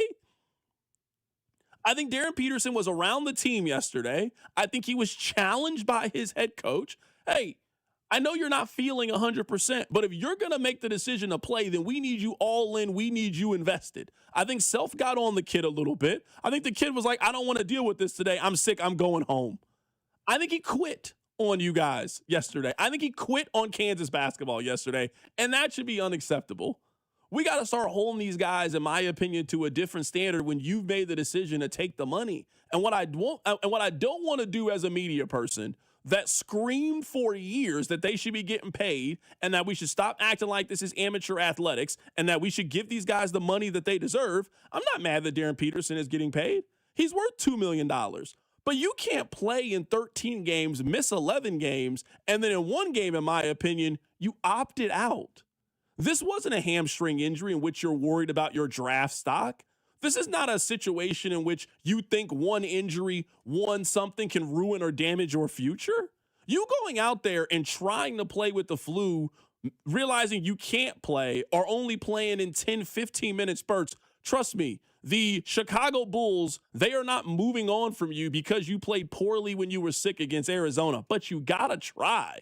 You got to try for your teammates. You got to try for the people in the stands that paid money to come out there and see you. And the fact that Darren Peterson just basically said to everybody, no, I don't want to try today, that's not good enough to me from a professional athlete. So regarding the tweet about the text, a couple quick things I thought. One, just this is societal. Are people out here recording, texting like that all the time? Like, is that a thing?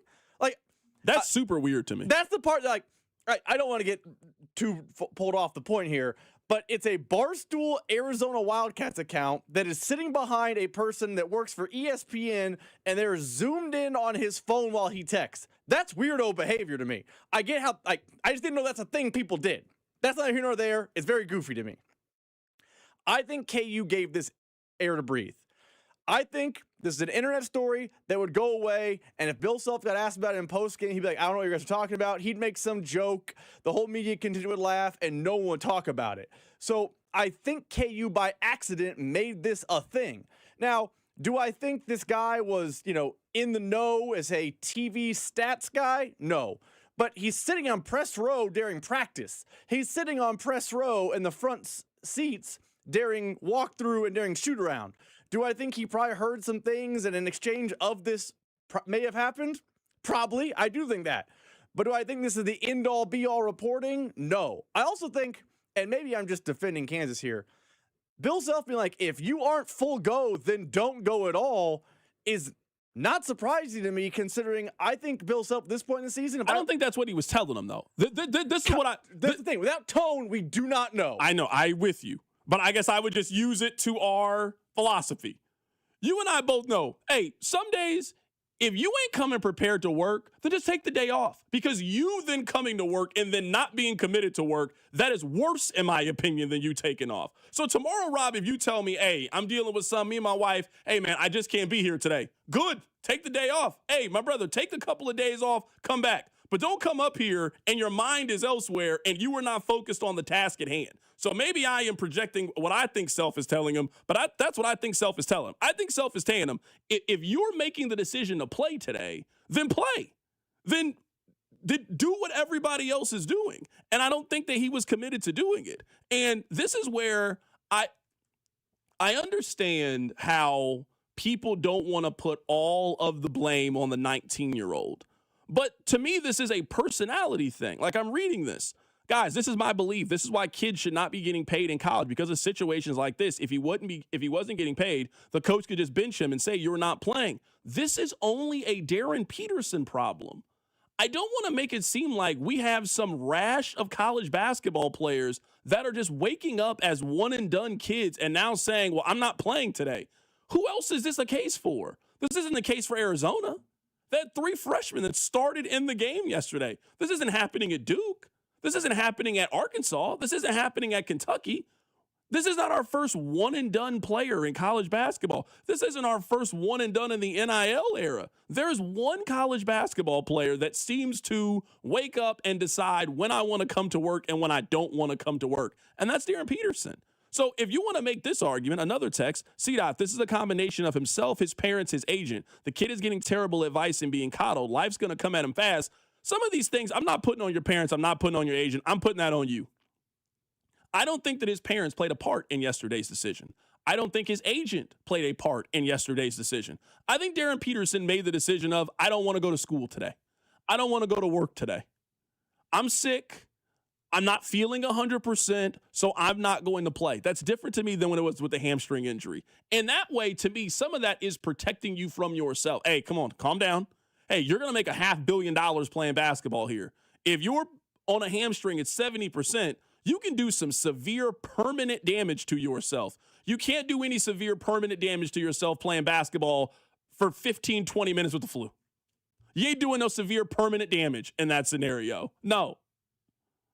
Go out there, be a warrior, be a competitor, and compete and play. That's what you've signed up for as an athlete. That's what you signed up for. You signed up to compete and play at the absolute highest level. And we have let Darren Peterson for far too many times this season decide when he wants to play and when he doesn't want to play. This is a Darren Peterson issue. There's no other athlete that we are talking about in this way in his profession other than him that just wakes up and looks at his coach and points to his leg and says, I'm done for the day, and then sits down for the remainder of the game other than Darren Peterson. Keep it right here. It's The Drive. You're listening to The Drive with Carrington Harrison. I mean, come on, guys. What are we doing here? On your home for Chiefs football, 96.5, The Fan. Straight Talk Wireless presents Pickup Truck Wisdom. Trust is earned. That's why I've stuck with Straight Talk. Same price since 2009 on Verizon's 5G network. Because shoot, anyone can make a promise. Keeping it for years, that means something. Now plans starting at $25 a month with 4 lines. Find us at straighttalk.com and Walmart. Straight Talk Wireless. Straightforward. Always. Same price claim applies only to the base monthly price of our $45 plan from October 2009 to present. Welcome back to Winter Hack Radio, the place for clever hacks to survive the season. Icy driveway? Well, try spreading sand or birdseed to help with traction. Snowy puppy paws? Well, grab a whisk, brush it off, done. Catch COVID-19? Well, just get... Actually, there's no hack for COVID-19. But if you test positive, prescription medications for COVID exist. Ask your doctor if they're right for you. Visit PfizerForAll.com to learn more. Sponsored by Pfizer. Hey, Mom. It's me. Oh my gosh, you'll never believe what I just opened for Valentine's Day. A sapphire ring from Hellsberg. Just like the one I lost years ago. Remember how excited I was when you gave it to me? I cannot believe you remembered that story. I guess you were right. I really found the one. This Valentine's Day, create a moment that means something with up to 40% off gifts at Helzberg. Shop in store or at helzberg.com.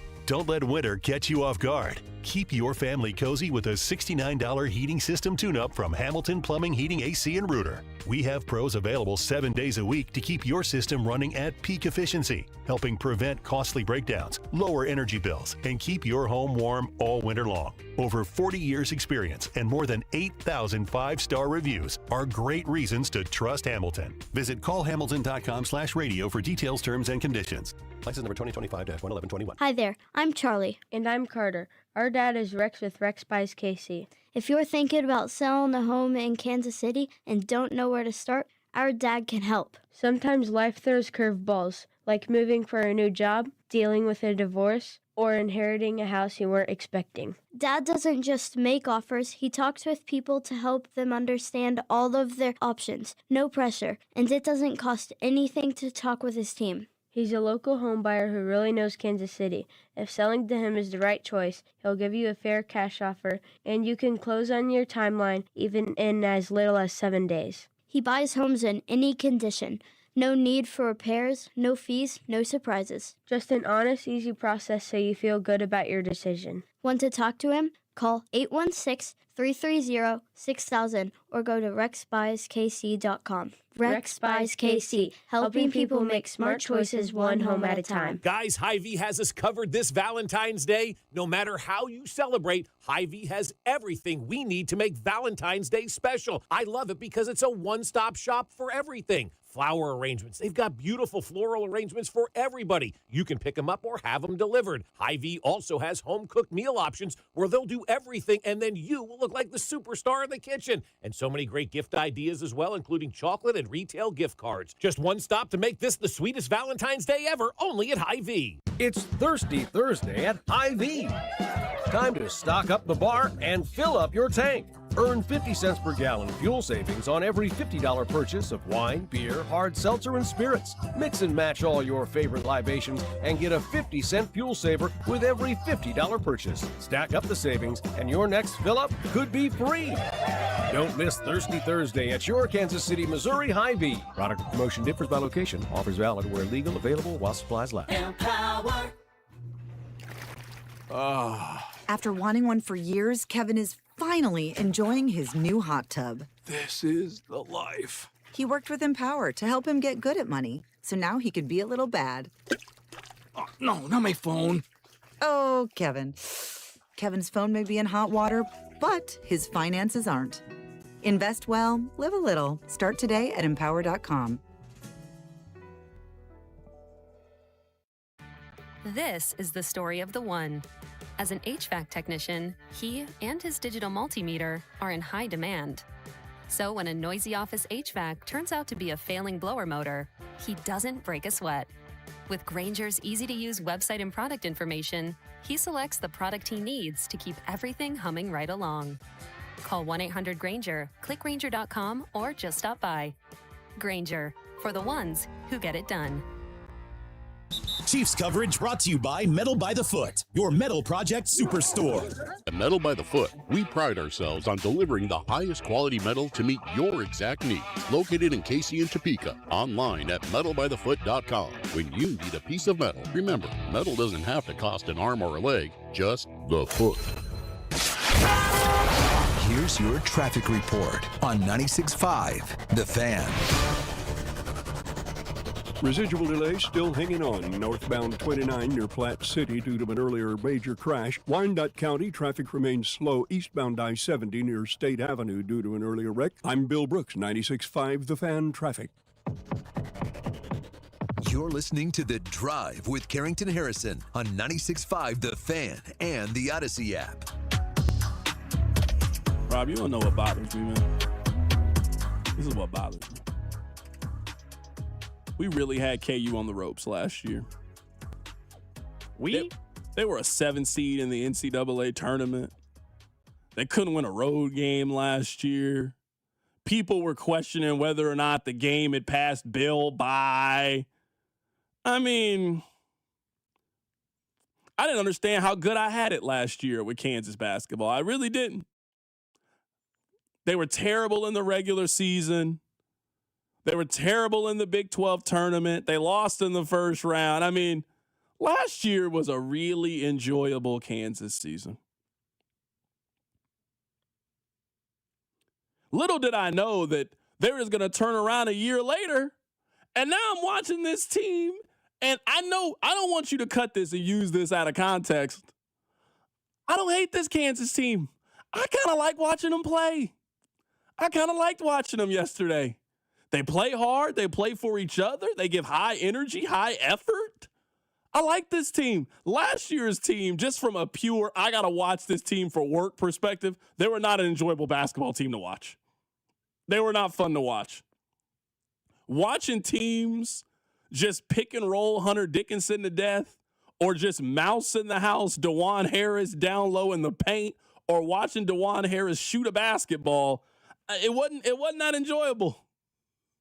This team, there's like a likability to them. I'm still not really sure how good they are on an individual basis.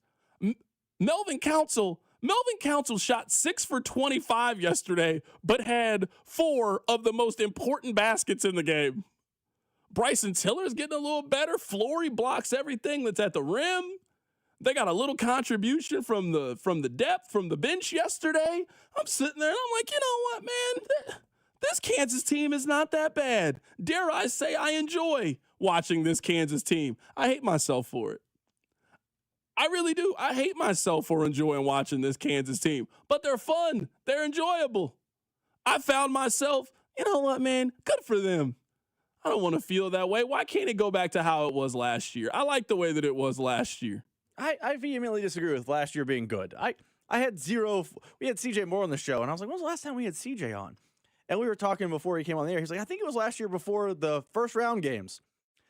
He couldn't have enjoyed coming on to talk about Drake, Missouri, and Kansas, Arkansas. There was zero fun to be had that day. This team, the likability score is so high. The fans are back into it. They're winning home games again. Not only are they losing every road game last year, they lost at home. As a season ticket holder, that's not what I'm supposed to experience. I pay money to watch my team wallop yours and go home happy. That is every time. Almost every time you walk in the building. That's what I'm supposed to be getting. And I have it again. And it feels like the money has finally been worth it now to watch this team play again. Are you barking during the Melvin Council time? No. I'm just asking.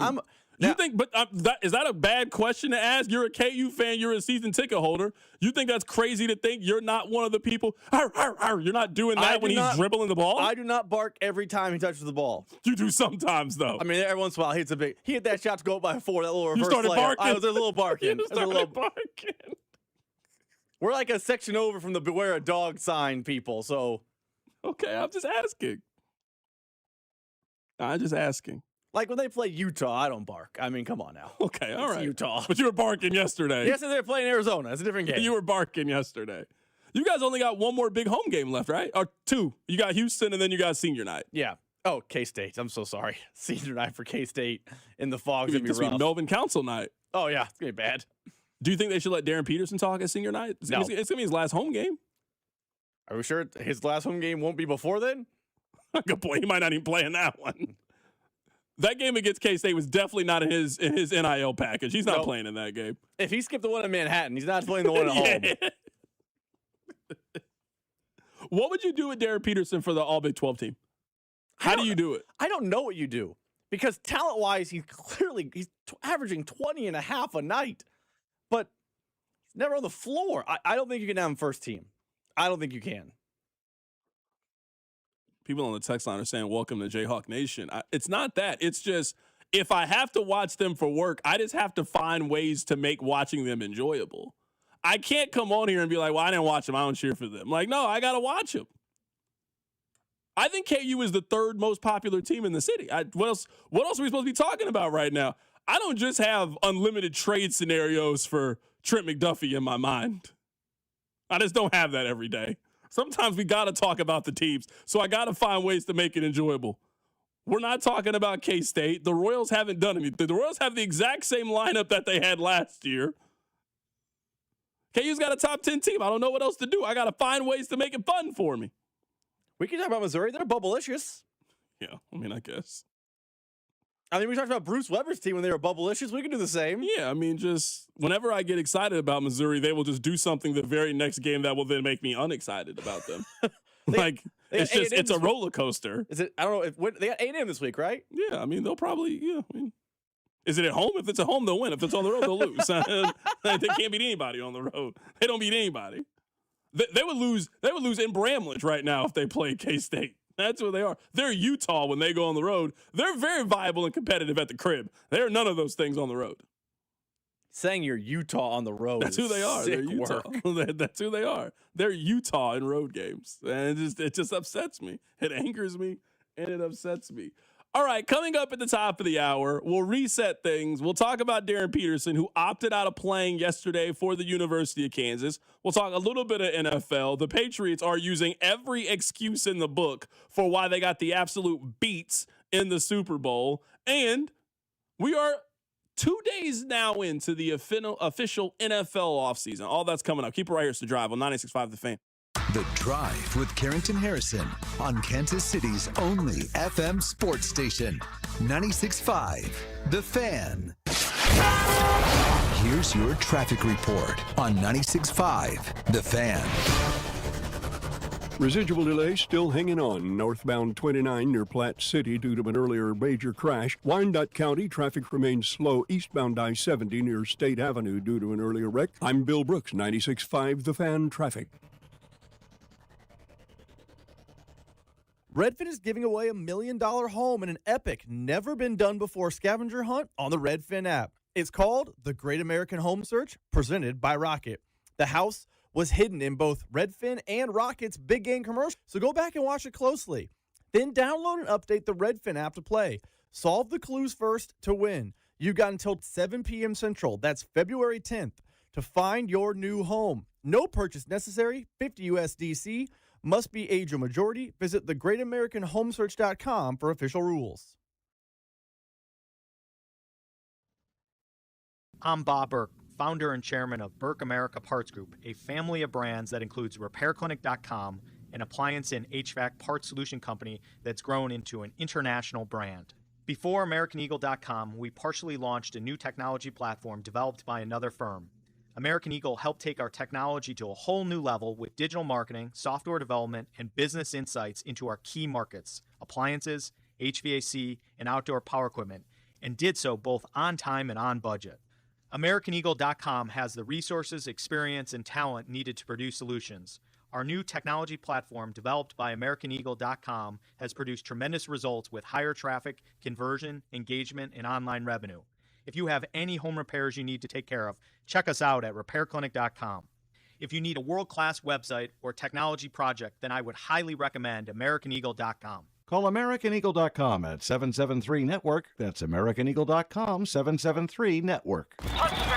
Chiefs coverage brought to you by Park & Go, the best deals on airport parking. Heading out of town this winter? Snow, ice, and cold temps are stressful enough. Airport parking shouldn't be. Park & Go makes it easy with online reservations, fast free shuttles, and all spots are covered to keep your car protected from winter weather. Reserve your spot today at bookparkandgo.com. Having unexpected car trouble or just in a car accident? Call Jay Southland Tow Service, 816-779-4869 or southlandtow.com. Use the tow service trusted by most local police departments. They can do it all. Be in the know and call Jay's Southland Tow. That's another amazing run by Team USA. Mom, think I'll be on Team USA one day? Well, I'll take this one. What? Are you speaking to us? Yes, and to answer your question, anything's possible, especially with Xfinity. So, I can be the best snowboarder ever? Well, I can't guarantee that, but Xfinity can guarantee that your internet price won't change for 5 years. Okay.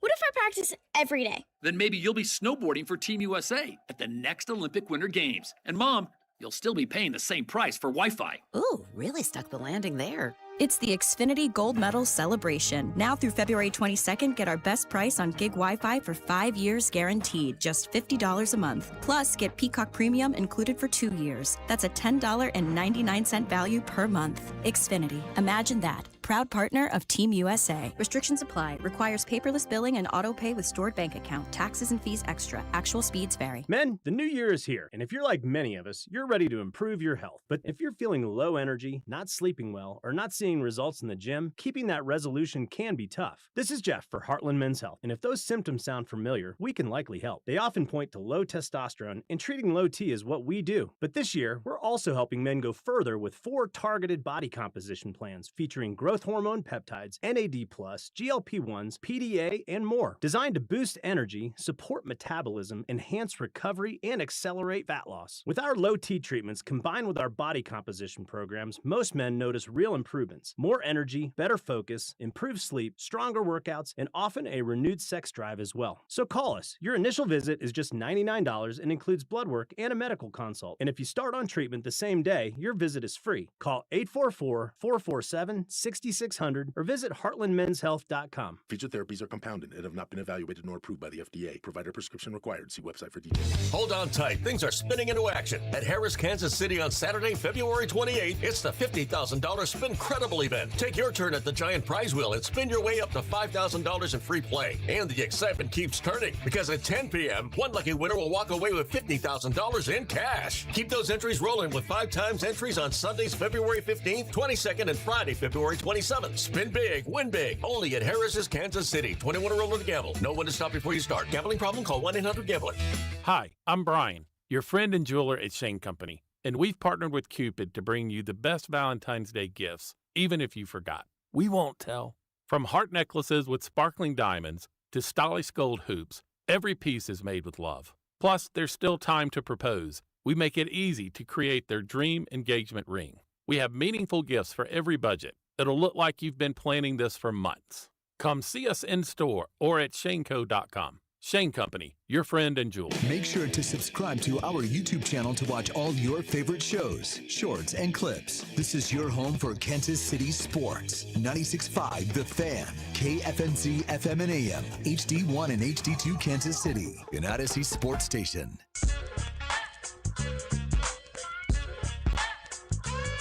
Congratulations on getting through your 9 to 5. Thank you so much for listening. You are listening to The Drive on 96.5 The Fan, 96.5thefan.com, and also the Odyssey app. We are talking about the top story in Kansas City. What is that today? Well, the top story in Kansas City is Kansas beat the number 1 ranked team in college basketball yesterday in Arizona, and they did so without Darren Peterson. We'll also talk a little bit about the New England Patriots. Not about the game. I don't want to talk about the game. We'll talk about how they have been complaining today about how they lost the game. We'll talk about that. Rob, I think this is the proper place to start the 5 o'clock hour. I've never spoken to Darren Peterson. I don't know Darren Peterson. All I can do is evaluate your actions and what appears to be your desire or lack of desire to get on the floor. Darren Peterson, to me, has a lot of Ben Simmons energy. I think Ben Simmons was an incredible basketball player. But I think in hindsight, a lot of how the story ended, we could tell by the way that he acted in college. He acted like he was way too good for the experience and just kind of went through the motions, was still incredible while he was at LSU. But I now think we have enough information about Ben Simmons and how his NBA career turned out. I think that Ben Simmons really loved all of the things that come with being really good at basketball. Think about what happens if you get really, really good at basketball in our society. You are incredibly famous if you get really good at basketball, and that comes with a lot of perks. Think about being on the internet and all the beautiful women that you see. Think about if you had the ability to be with just about all of them. You could do that if you got really good at basketball. If you could shoot three-pointers good enough, that girl on Instagram, you could date her tomorrow if you really wanted to. That car that you've always wanted, if you got good enough at shooting a basketball, you could drive that car. All the famous people that sound like they're really cool to hang out with, if you got good enough at playing basketball, you could hang out with all of those people. I think we see this in sports all the time. There are two groups of people. There are people that, A, enjoy all of those things. That's a perk of it. But, man, I really just want to play football. I really want to play basketball. I really want to play baseball. And all of those things are just added bonuses to me being really, really good at my profession. Steph Curry, for example, seems like he really, really loves playing basketball. Say what you want about LeBron, but you don't play basketball for as long as LeBron, and at the level in which he has played and the way that we know LeBron has taken care of his body, you do not get to this level without a love and understanding and appreciation of the game of basketball. Yesterday was the first time I ever questioned if Darren Peterson loves basketball.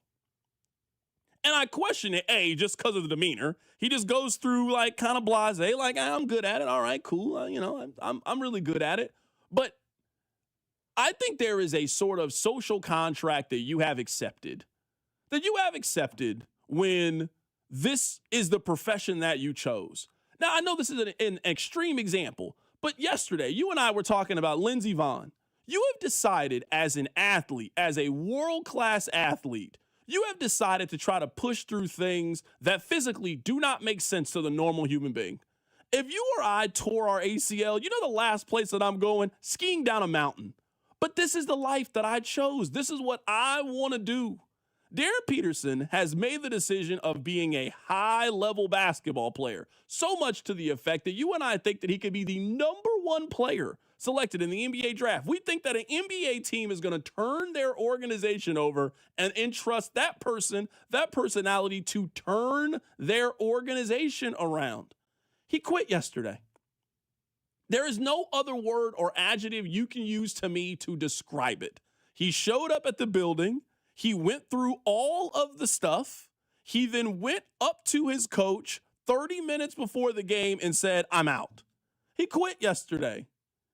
You gotta try in that scenario. And maybe you try, you give it a go, you're winded, it's obvious that you're sick, and you just, you did everything you could.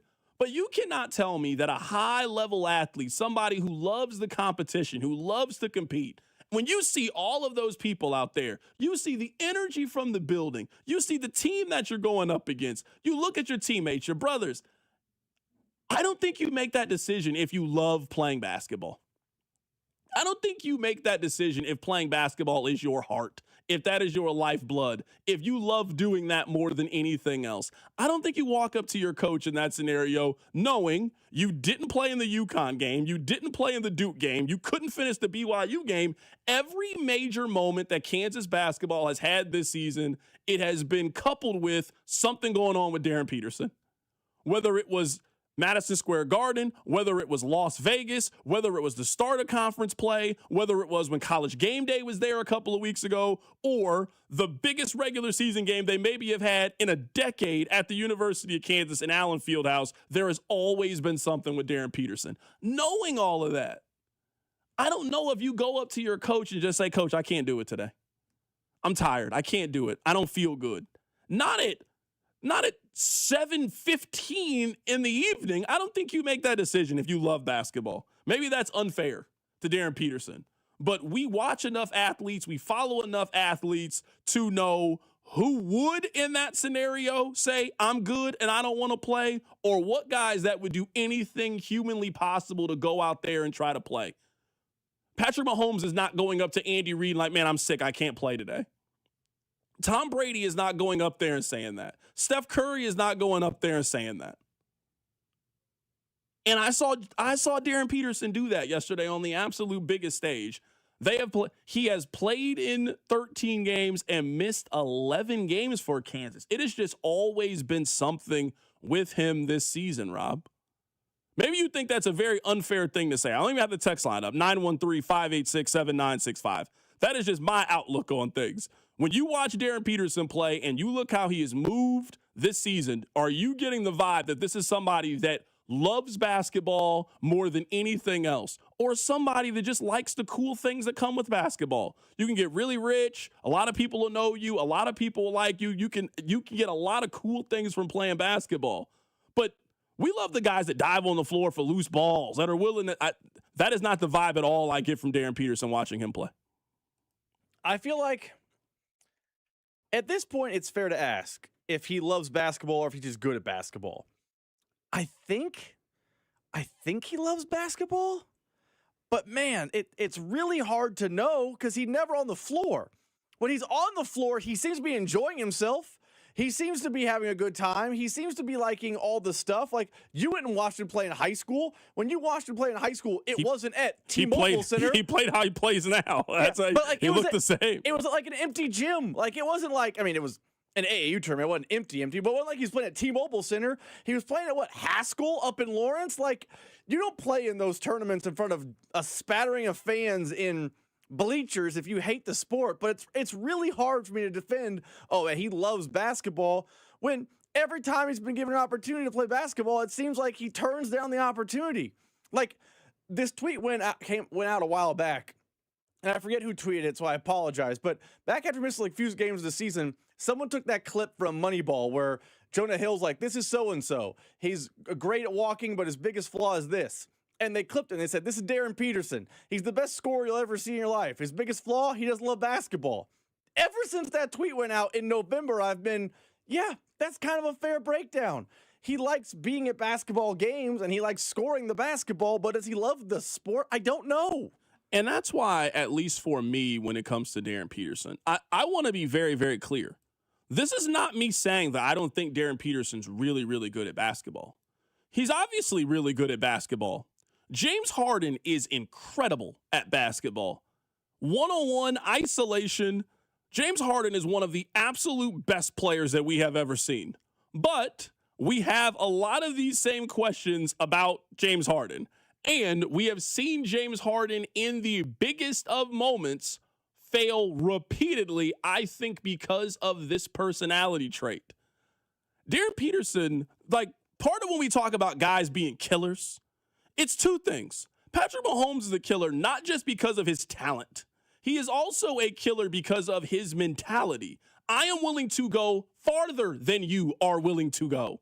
I am willing to push my body further than you are willing to push your body. That's what makes Kobe a killer. That's what makes Michael Jordan a killer. It's not just the physical ability. It's also the mental ability is, I am willing to do whatever it takes to make sure that we win this game. I will do whatever it takes, and I am willing to push it past the point of where you are uncomfortable. This is where I am comfortable. I do not get that sense from Darren Peterson. Being a great basketball player is more than just having the ability to shoot the basketball or pass the basketball or defend. I'm talking about at this level. I'm talking about being one of those guys. And that's what we're comparing him to at this point. We're not debating on whether or not we think he is a good basketball player. We talk about him like he can be an all-time great basketball player, like he can be one of the best basketball players, like he can be a transcendent basketball player. I don't know if you can do that with the personality that we have seen displayed so far in 24 games at Kansas. There has been something with him at every single turn. There has never been a moment of peace with Darren Peterson at Kansas. Literally at no point this season have KU fans got a 2-week break from a mess and an issue with Darren Peterson. And as a KU fan, I would tell you, it's like an accumulation. Like, if any of the individual things that happened over the course of the season had happened, KU fans would give him a pass. Let's say he played all season and he missed last night due to the flu. CJ Moore gave the example of the kid in Nebraska. I don't think KU fans would be mad at him, but it's the flu, after the cramps, after the hamstring, it feels like it's all happening. And there were games where, Darren's not on the injury report, and then he plays for half, and then he's done. And then there are multiple times this season where I can point to games, UCF, for example, BYU, for example, where he's hooping in the first half, and then he just heads to the sideline, but then also isn't on the injury report again. Like, it's the accumulation of all the things. If any one of them happened by themselves, I think KU fans would defend Darren and be like, hey, kids get hurt, kids get sick, kids get cramps. These things do happen to basketball players, but it's the fact it's all been happening. And in 24 games at Kansas that he's been on the roster, he's missed 11. And it's just hard to feel like, oh man, he's really committed to the cause when he's played in half the games. And that's why, like, when you watch Melvin Council, one of the reasons I think that KU fans have gravitated towards him the way that they have is you can see it. Melvin Council is not going to the NBA. Melvin Council is not going to be rich, at least not in America. He could go overseas and make good money. He is not going to be rich in America from playing basketball. But you know what? He gives a damn. He cares. You can tell that Melvin Council understands what it means to be a Jayhawk. He understands your traditions. He understands the things that you got to do to win basketball games. He cannot shoot. Like, I'm sorry, the kid can't shoot. The numbers are there. He can't shoot. He had one of the weirdest games yesterday. He was not efficient in any way yesterday, but they needed that mentality. You know how he played yesterday? Fearless. That's why he played. He played fearless. Melvin Council was probably what? The 6th best basketball player on that court? 7th best basketball player on that court? He plays with such an energy that is infectious that I think his team buys into it. I think the fans and the crowd buys into it. That it makes it fun to watch. You can tell. For those of you that are teachers, you can tell the kids that are doing just enough to get passing grades, or you can tell the kids who maybe aren't as smart as some of the other kids, but you really feel like that kid is putting in the effort to try to make sure that he gets good grades. Maybe I don't understand math. Maybe I'm not as good of a test taker as some of these other people, but I'm going to do the work. I'm going to stay after. I'm going to go get a tutor. I'm going to do the things that I need to do to pass because this is important. And I think you are, just as human beings, we are more inclined to cheer and support those people than people we feel like are getting by. And yesterday was maybe the first time I came to the realization, maybe Darren Peterson is just getting by. Maybe he's just getting by. And you can make a lot of money in basketball just getting by. You can make a lot of money in sports just being good enough. But the way that we talk about Darren Peterson and the standard in which we hold him to and the guys that we compare him to, you cannot hit the ceiling that he could potentially hit with his talent and his ability with that personality trait. You just can't. You know who he is? He's Kyler Murray is who he is. Kyler Murray is as physically gifted as any quarterback in the National Football League. We make fun of him because we think he loves Call of Duty too much. You cannot be a great quarterback in the league if we think your number one personality trait is, I like playing video games. It's impossible to be great at playing football if that's the case. As I said, I'm going to say that's an excellent comparison. He is somewhere in between, or what KU fans feel he is somewhere in between James Harden and Kyler Murray. They love the off-the-field stuff. James Harden has his name in the rafters of no NBA gym in America, but his name's in the rafters in Houston. Kyler Murray, we joked that, oh, man, in October, he's going to plummet because the new Call of Duty comes out. And it happens. Those are two of the best athletes in the world. And James Harden can get a bucket against anyone that defends him. Kyler Murray could have been a pro in either sport he was drafted in, baseball or football.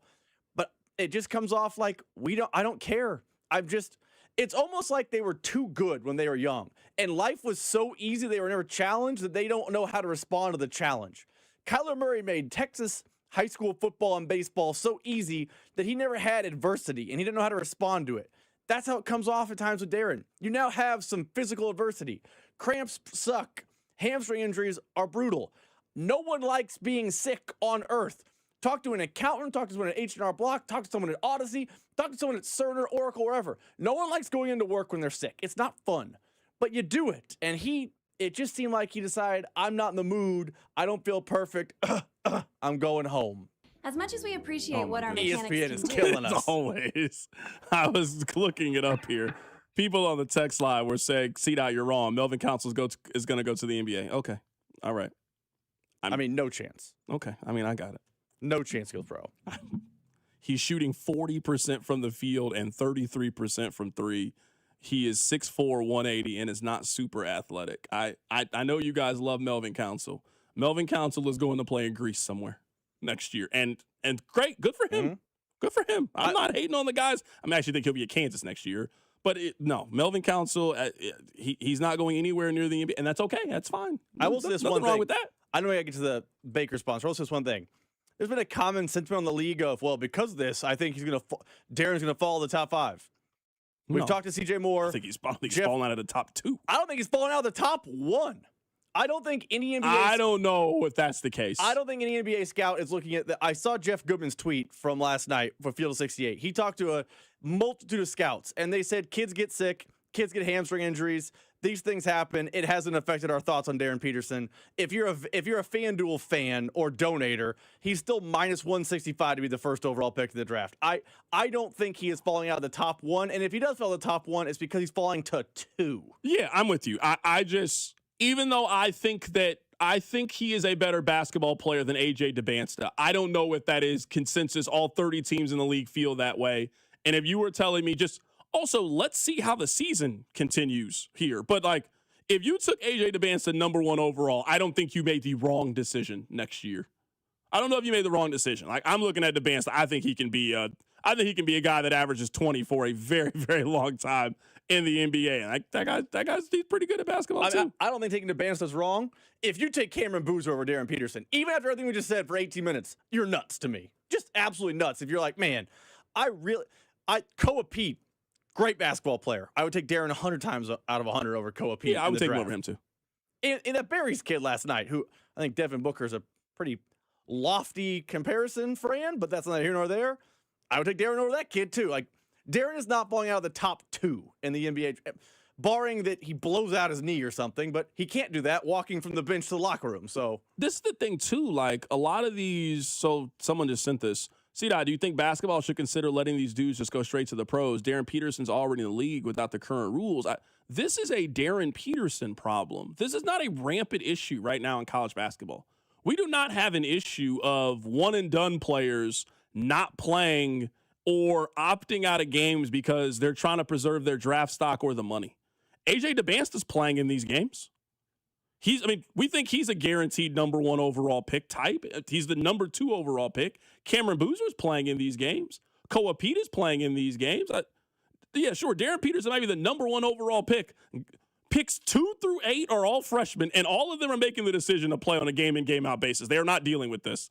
What Kansas fans are dealing with is very unique to their own one and done. This is not what's happening at BYU. This is not happening in Arizona. This is not happening in Duke. This is not happening in North Carolina with Caleb Wilson. This is only happening right now with KU. So I don't want to take the Darren Peterson and now use this as some blanket statement as this is what's wrong with the system in college basketball. No, this is what's wrong with Darren Peterson right now. I don't know the numbers because they're not disclosed, but I would bet that Flory Badunga makes a very comparable contract to NIL deal to Darren Peterson. I don't know their numbers, but the fact that Flory was on the brink of Auburn and Indiana makes me think that Flory is making a hefty chunk of change to be a Jayhawk for sure. I don't know if it's the same number, but I'm betting they're in the same ballpark.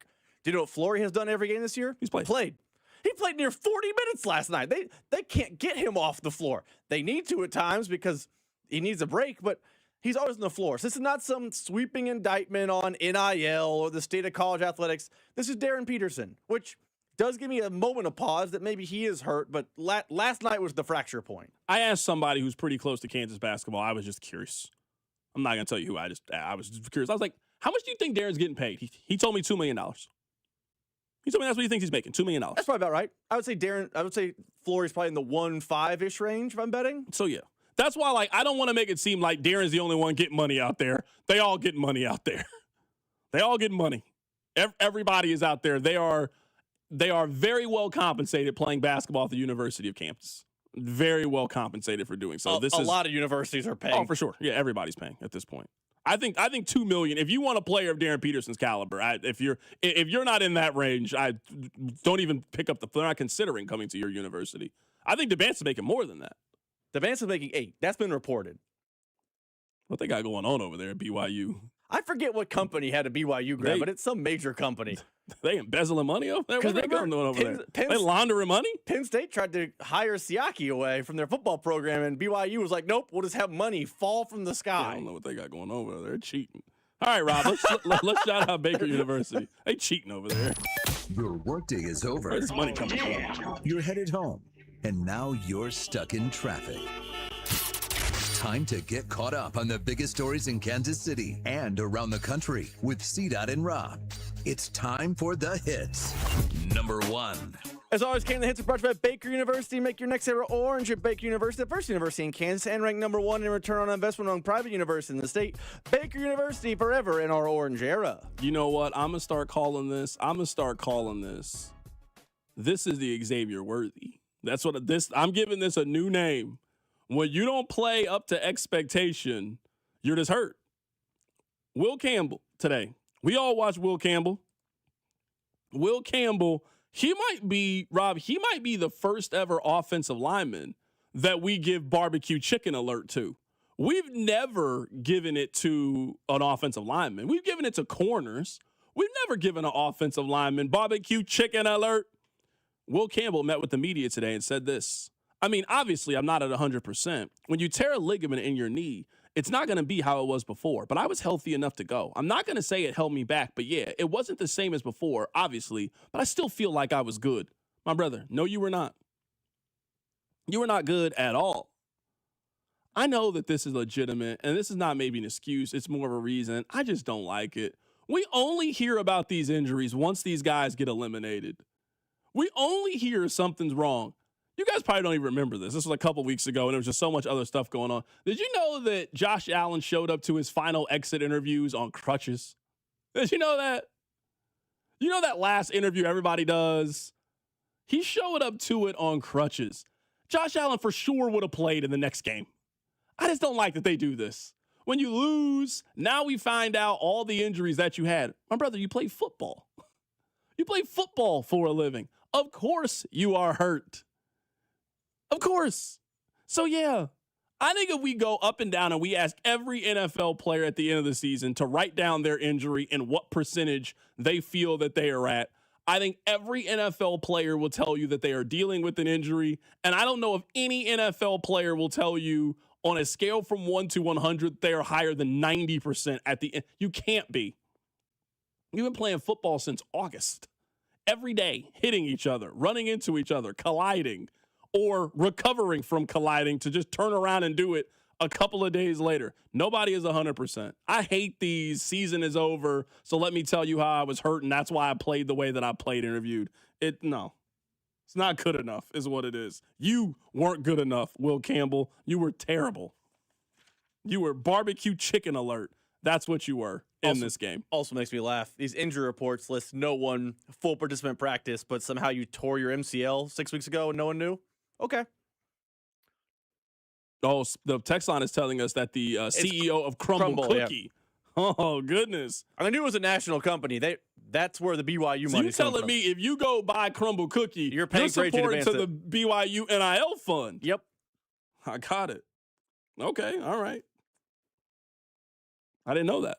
Had absolutely no clue. That's where they embezzling the money from. I'll tell you this. The cookies. Those cookies are delicious. Somebody said that's the LeBron James method. Oh, absolutely. Bron's definitely pulled that off a couple of times. Bron has definitely done the let me show up to the final interview in a cast. I've been dealing with an injury. Oh, 100%. No, we're calling that the Xavier Worthy for this season. That's the Xavier Worthy. I played in all of these games, but you can't evaluate them because I was hurt this entire time. That's the Xavier Worthy. Keep it right here. It's The Drive. The Drive with Carrington Harrison on your home for Kansas City sports. 96.5 The Fan. When the cold sets in across KC, AB May is the trusted name for keeping your home warm, safe, and secure. From furnace repairs to system replacements, we deliver reliable solutions and unmatched care and professionalism. Whether it's a sudden breakdown or routine maintenance, AB May is here to help. Trusted by generations of Kansas City homeowners, we're committed to doing things the right way every time. Call AB May at 913-732-9993 or visit us at abmay.com. Call your serviceman from AB May. Honey, that flu keeping you up? Did you take NyQuil Intense Flu? Nah, I got this. Okay, I don't got this. Yeah, you need NyQuil Intense Flu. Undo your flu with NyQuil Intense Flu. NyQuil Intense Flu provides powerful relief of your flu symptoms so you can sleep. You do got this.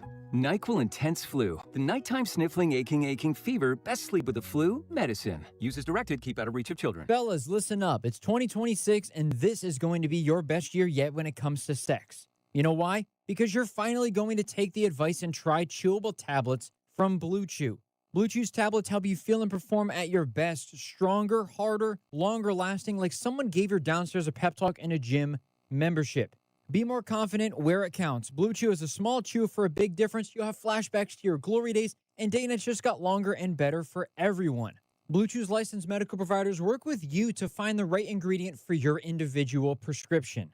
Just like how we love to watch the athletes that we root for show up during the game's most exciting moments, you should be able to show up when it matters during life's most exciting moments. You can discover your options at BlueChew.com and get your first month free when you use the promo code KFNZ at checkout. You just got to cover $5 for shipping. That's it. Go to BlueChew.com, use the promo code KFNZ, and get your first month free. Then you'll be ready to chew it and do it. Steve here with Connolly Plumbing Solutions. It's February romance once again. Buy one toilet, get one half off. Call Connolly at 913-768-7676 or visit ConnollyPlumbingSolutions.com to schedule. Hi, this is Toby Tobin along with Jason Goodenkoff from Lewisburg Ford in Lewisburg, Kansas. Hi, Jason. Hello, Toby. Let's talk about the buying experience at Lewisburg Ford. It's the best anywhere. Just ask all our customers, Toby. It is hands down the best experience you can have buying a new car. We have the no-hassle Toby Tobin price that we've had for over 45 years now. Nobody else can say that. We've been saving Kansas City thousands and thousands of dollars for a lot of years. I have been buying Ford cars and trucks from Lewisburg Ford for over 30 years, and I know personally this is the best place to buy a Ford car or truck. Great prices, but there's a whole lot more than that. It doesn't just stop at price, Toby. No. There's other factors to this equation, and it's trade-in allowance, financing, and the experience of how knowledgeable the people are that you're dealing with. And we surpass everybody in all those areas. We always have. We always will. That's why calling us is important. Do you have that new pickup? Absolutely. And it's dynamite. Okay. Lewisburg Ford is your best place to buy a Ford car or truck. What's your toll-free number? 816-444-2300. Lewisburg Ford or LewisburgFord.com. Staples presents That Was Easy. So I own a coffee shop, and I wanted to label everything with our logo. That's ambitious. Cups, boxes, bags. Ooh, that'll add up. Not at all, because right now, Staples prints custom labels for 30% off. 30% off?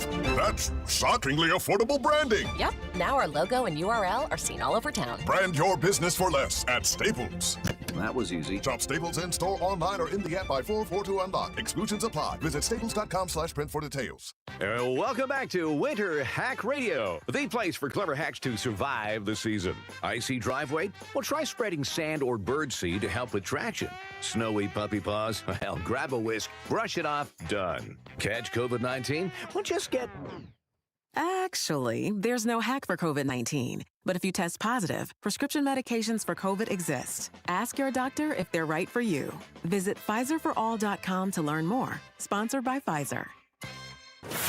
Kansas City, you need to subscribe to our YouTube channel so you can watch all your favorite shows right from your phone, computer, or tablet. Every day, we stream the shows live on YouTube, plus clips from the biggest moments and biggest guests. Hit that subscribe button so 96.5 The Fan goes right to the top of your feed. In your car, on your phone, or on your computer, we are everywhere. This is your home for Kansas City sports. 96.5 The Fan. Here's your traffic report on 96.5 The Fan. Residual delays still hanging on northbound 29 near Platte City due to an earlier major crash. Wyandotte County, traffic remains slow eastbound I-70 near State Avenue due to an earlier wreck. I'm Bill Brooks, 96.5 The Fan traffic. Subscribe to 96.5 The Fan on YouTube to watch the show from wherever you are.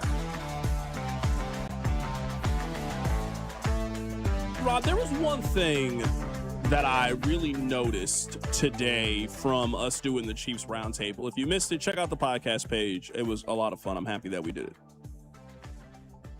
One thing I noticed is, I think for the most part, most people that follow the Chiefs are in 95% agreement.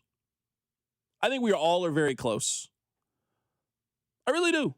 Like, as I was listening, I realized that Alex and I almost feel the exact same way about the Chiefs heading into this offseason. Like, I'm looking at him, listening to what he has to say, and I'm like, I don't disagree with anything you are saying, and I don't really know how anyone could disagree with it.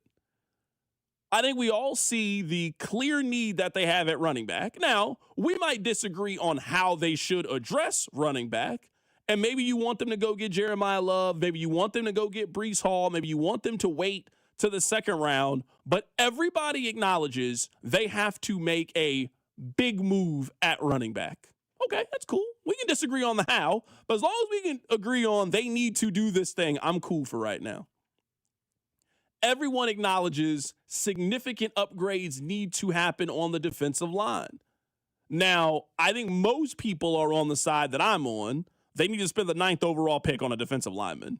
I don't think that this free agent class is great, but I also understand if you're just common Chiefs fan, isn't in the day-to-day weeds that I'm in, that you're in, that Alex is in, that they are not just going through, hey, here's all the available free agents. I get that. This is not a great free agent class if you want them to take a big leap, I would say, at defensive line. This just is not a great class to do that. I think most Chiefs fans are on the exact same page about who needs to be cut, who doesn't need to be cut, who needs to potentially be restructured, who would you like to extend. I actually think right now there is a great bit of harmony amongst Chiefs fans, Chiefs supporters, Chiefs media, etc., on at least what the first early steps are. Now, we can evaluate the moves that they make and did they make the right move and was that a good contract and those things. But right now, I feel like most people are on the same page as we are heading into the offseason. I feel like me and you disagree on the how, but I feel like all the things that we want the Chiefs to address, we're all on the same page about. Like, I know they need a safety, but me, you, Gold, Cody, I know Mac will do the show tonight for After Hours. No one is screaming, man, they got to go get a safety. We know the what. I think what becomes interesting about the Chiefs this offseason is the how. Because me and Alex feel similar about this. I feel like the way that the how this year should be a refreshing and a resetting of the cap so they can be real aggressive in 27. Because I don't think they're going to be a 15-2 Super Bowl type of team. So take your medicine, be 10-7, make the divisional round, and move on back to your former glory. A lot of people on the text line right now would probably say, no, go all in. I've seen suggestions of trading for Max Crosby. Like, that's just not how it operates. I'm not against some trading for Max Crosby, but this is where I don't think it's realistic. Trout just naming it. Yeah, but I'm saying this to me is maybe where I think the 5% is. The only move that I think they could make that could be controversial as of now is restructuring Chris Jones. For those of you that don't understand how the salary cap works and restructure, this is the most simplistic way of putting it. Are you willing to guarantee that Chris Jones is on the team in 2027 for cap space heading into the 2026 free agency period? If you are willing to do that, I'm imagining Chris Jones will make that trade with you. They owe Chris Jones a lot of money this year. They can space that money out to give themselves some immediate cap flexibility. Like most things, that is going to come at a cost. To give you an example, that's basically what they did with Jawan Taylor. Why they couldn't cut Jawan Taylor this past season is whenever we keep screaming, restructure, let's build cap space, that space has to come from somewhere. So they were taking it from Jawan Taylor's contract, giving it to this person, and eventually you reach the point where people were unhappy with Jawan Taylor. You just couldn't cut Jawan Taylor, and he had no trade value, and you had to play him at right tackle. That was the situation. They are at a crossroads right now with Chris Jones. You can take your medicine, to continue your analogy, and just let Chris Jones have a massive cap hit for this year, play a little bit more for 27, then 26, and make a big push in 2027. Or what the Chiefs have usually decided to do is we're just going to continue to kick this can down the road. And eventually they'll have to answer for this. But by the time we got to answer for this, Patrick Mahomes is a 39-year-old man. They're not answering any of these questions, I think, in the short term. But outside of that, the Mahomes contract, you don't want to get rid of him anytime soon. So, of course, that's a restructure. Like, his contract is designed to do that. Chris Jones is at a very interesting place. They can either have Chris Jones for 1 more year or they can have him for 2 more years. If they want him for 2 more years, then you can make that decision, but you got to move some money around. This is why with Chris Jones, and I think Chris Jones' contract is one of the reasons why I'm team refresh. I eat it and take my medicine this year with Chris Jones because while I think he's a fringe Canton guy, although who knows what that means anymore, I think he's a fringe Canton guy and a definite Chiefs Hall of Famer and maybe one of the best defensive tackles we've seen. I do not want him for 2 more years. I think you're starting to see what happens to 30-plus-year-olds at defensive tackle. Regression comes. Outside of Aaron Donald, who might be the greatest to ever play the position, This is what happens to good defensive tackles. They slow down. So I'm not restructuring and massaging the cap with his contract in 26 to make it so that he's safely on the roster in 27. I take my medicine, I chug it down, gulp, and then in 27, I'm cutting him and I'm taking the savings. I am team no restructure on Chris Jones' contract. Well, if that's the case, then it doesn't really matter what you do with Travis Kelce this year. I agree. So maybe that's I'm coming. I don't know if I'm coming around. I still don't want him on the team for the football point. But I'm just like, if you are telling me that the plan is that they are not going forward in 2026 and they are going to wait till 2027, then give yourself the swan song with Travis Kelce. I would then say, I don't care what Travis Kelce does in 2026. He is not coming back in 2027, and we are just going to go out this way. We are going to somewhat concede that we're not going to win the division this year. We're not competing for a championship. We're going to go into 2027 with $100 million in cap space. We're going to really try to stockpile picks, and we're really going to try to build this thing for the future. I mean, that's not a bad strategy, but I'm just going to guess, like most teams, while you got a quarterback that's in the prime of his career, you are not just going to let one of those years go. You just did that with Patrick Mahomes. You just did that at year 30. You had a 30-year-old quarterback, and you won 6 games. You threw away a prime year of Patrick Mahomes.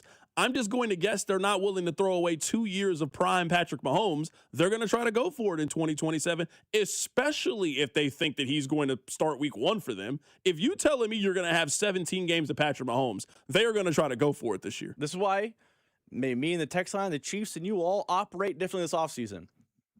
I think dealing with a rehabbing Mahomes, not a throwaway season, because I still think with a rehabbing Mahomes, with Jones back for one more year, with Kelce back for one more year, with Andy Reid, Eric Bieniemy, I still think you can be a good football team. I think Kansas City's view of what a good football team is kind of broken. Like, the Chiefs went 11-6 next year. That's a 5-game turnaround. That's a good football team. I just don't know they are 14-3, start booking airfare to LA type of team in 2026. So I'm willing to do the swan song year. Patrick Mahomes is good enough to buoy them into the playoffs and then have nothing but cap space and a plethora of picks to play around with in 27 and beyond. Because when you look at Mahomes' health, their cap situation, and their draft situation, it feels like 26 should be some sort of reset, and it's just a matter of if the Chiefs are willing to take that reset or not. I'd be willing to do it. I don't know that One Arrowhead Drive is willing to do it. Yeah, someone on the text line says, are you 100% cutting Chris Jones in 2027? What if he's still playing like a top 5 defensive tackle in the NFL? I don't know if Chris Jones is that anymore in 2026 or this past season, and just for next year. I mean, there is a significant savings if they release Chris Jones next year. They save $19 million on releasing a 33-year-old defensive tackle. So yeah, he's cut no matter what. I think. I don't think 32-year-old defense tackles ball out to the point where you're like, oh man, we got to really consider keeping him on his contract. That doesn't seem viable to me. Yeah, I also think, and I just think like this is like this is a measure of Chiefs kingdom that we've never had before. I mean, some of those great players for the Patriots, man, all of those guys didn't finish in New England. Like, I feel like we're kind of forgetting the laws of football. Some of these guys got to go play for Houston. Some of these guys, and that's how you make room for the 23-year-old next up, the next Chris Jones. So, yeah, instead of giving Chris Jones, I mean, right now his base salary in 2027 is $28.2 million. He has a cap hit of $38 million. At 33 years old, for you to give me 15 tackles and 7 sacks, no, Chris Jones, you were not on the team in 2027. I think this is Chris Jones last year in Kansas City. Keep it right here. It's The Drive. The Drive with Carrington Harrison on your home for Chiefs football. 96.5 The Fan. Redfin is giving away $1 million home in an epic, never-been-done-before scavenger hunt on the Redfin app. It's called The Great American Home Search, presented by Rocket. The house was hidden in both Redfin and Rocket's big game commercial, so go back and watch it closely. Then download and update the Redfin app to play. Solve the clues first to win. You've got until 7 p.m. Central, that's February 10th, to find your new home. No purchase necessary, $50 USDC, must be age or majority. Visit thegreatamericanhomesearch.com for official rules. Honey, that flu keeping you up? Did you take NyQuil Intense Flu? Nah, I got this. Okay, I don't got this. Yeah, you need NyQuil Intense Flu. Undo your flu with NyQuil Intense Flu. NyQuil Intense Flu provides powerful relief of your flu symptoms so you can sleep.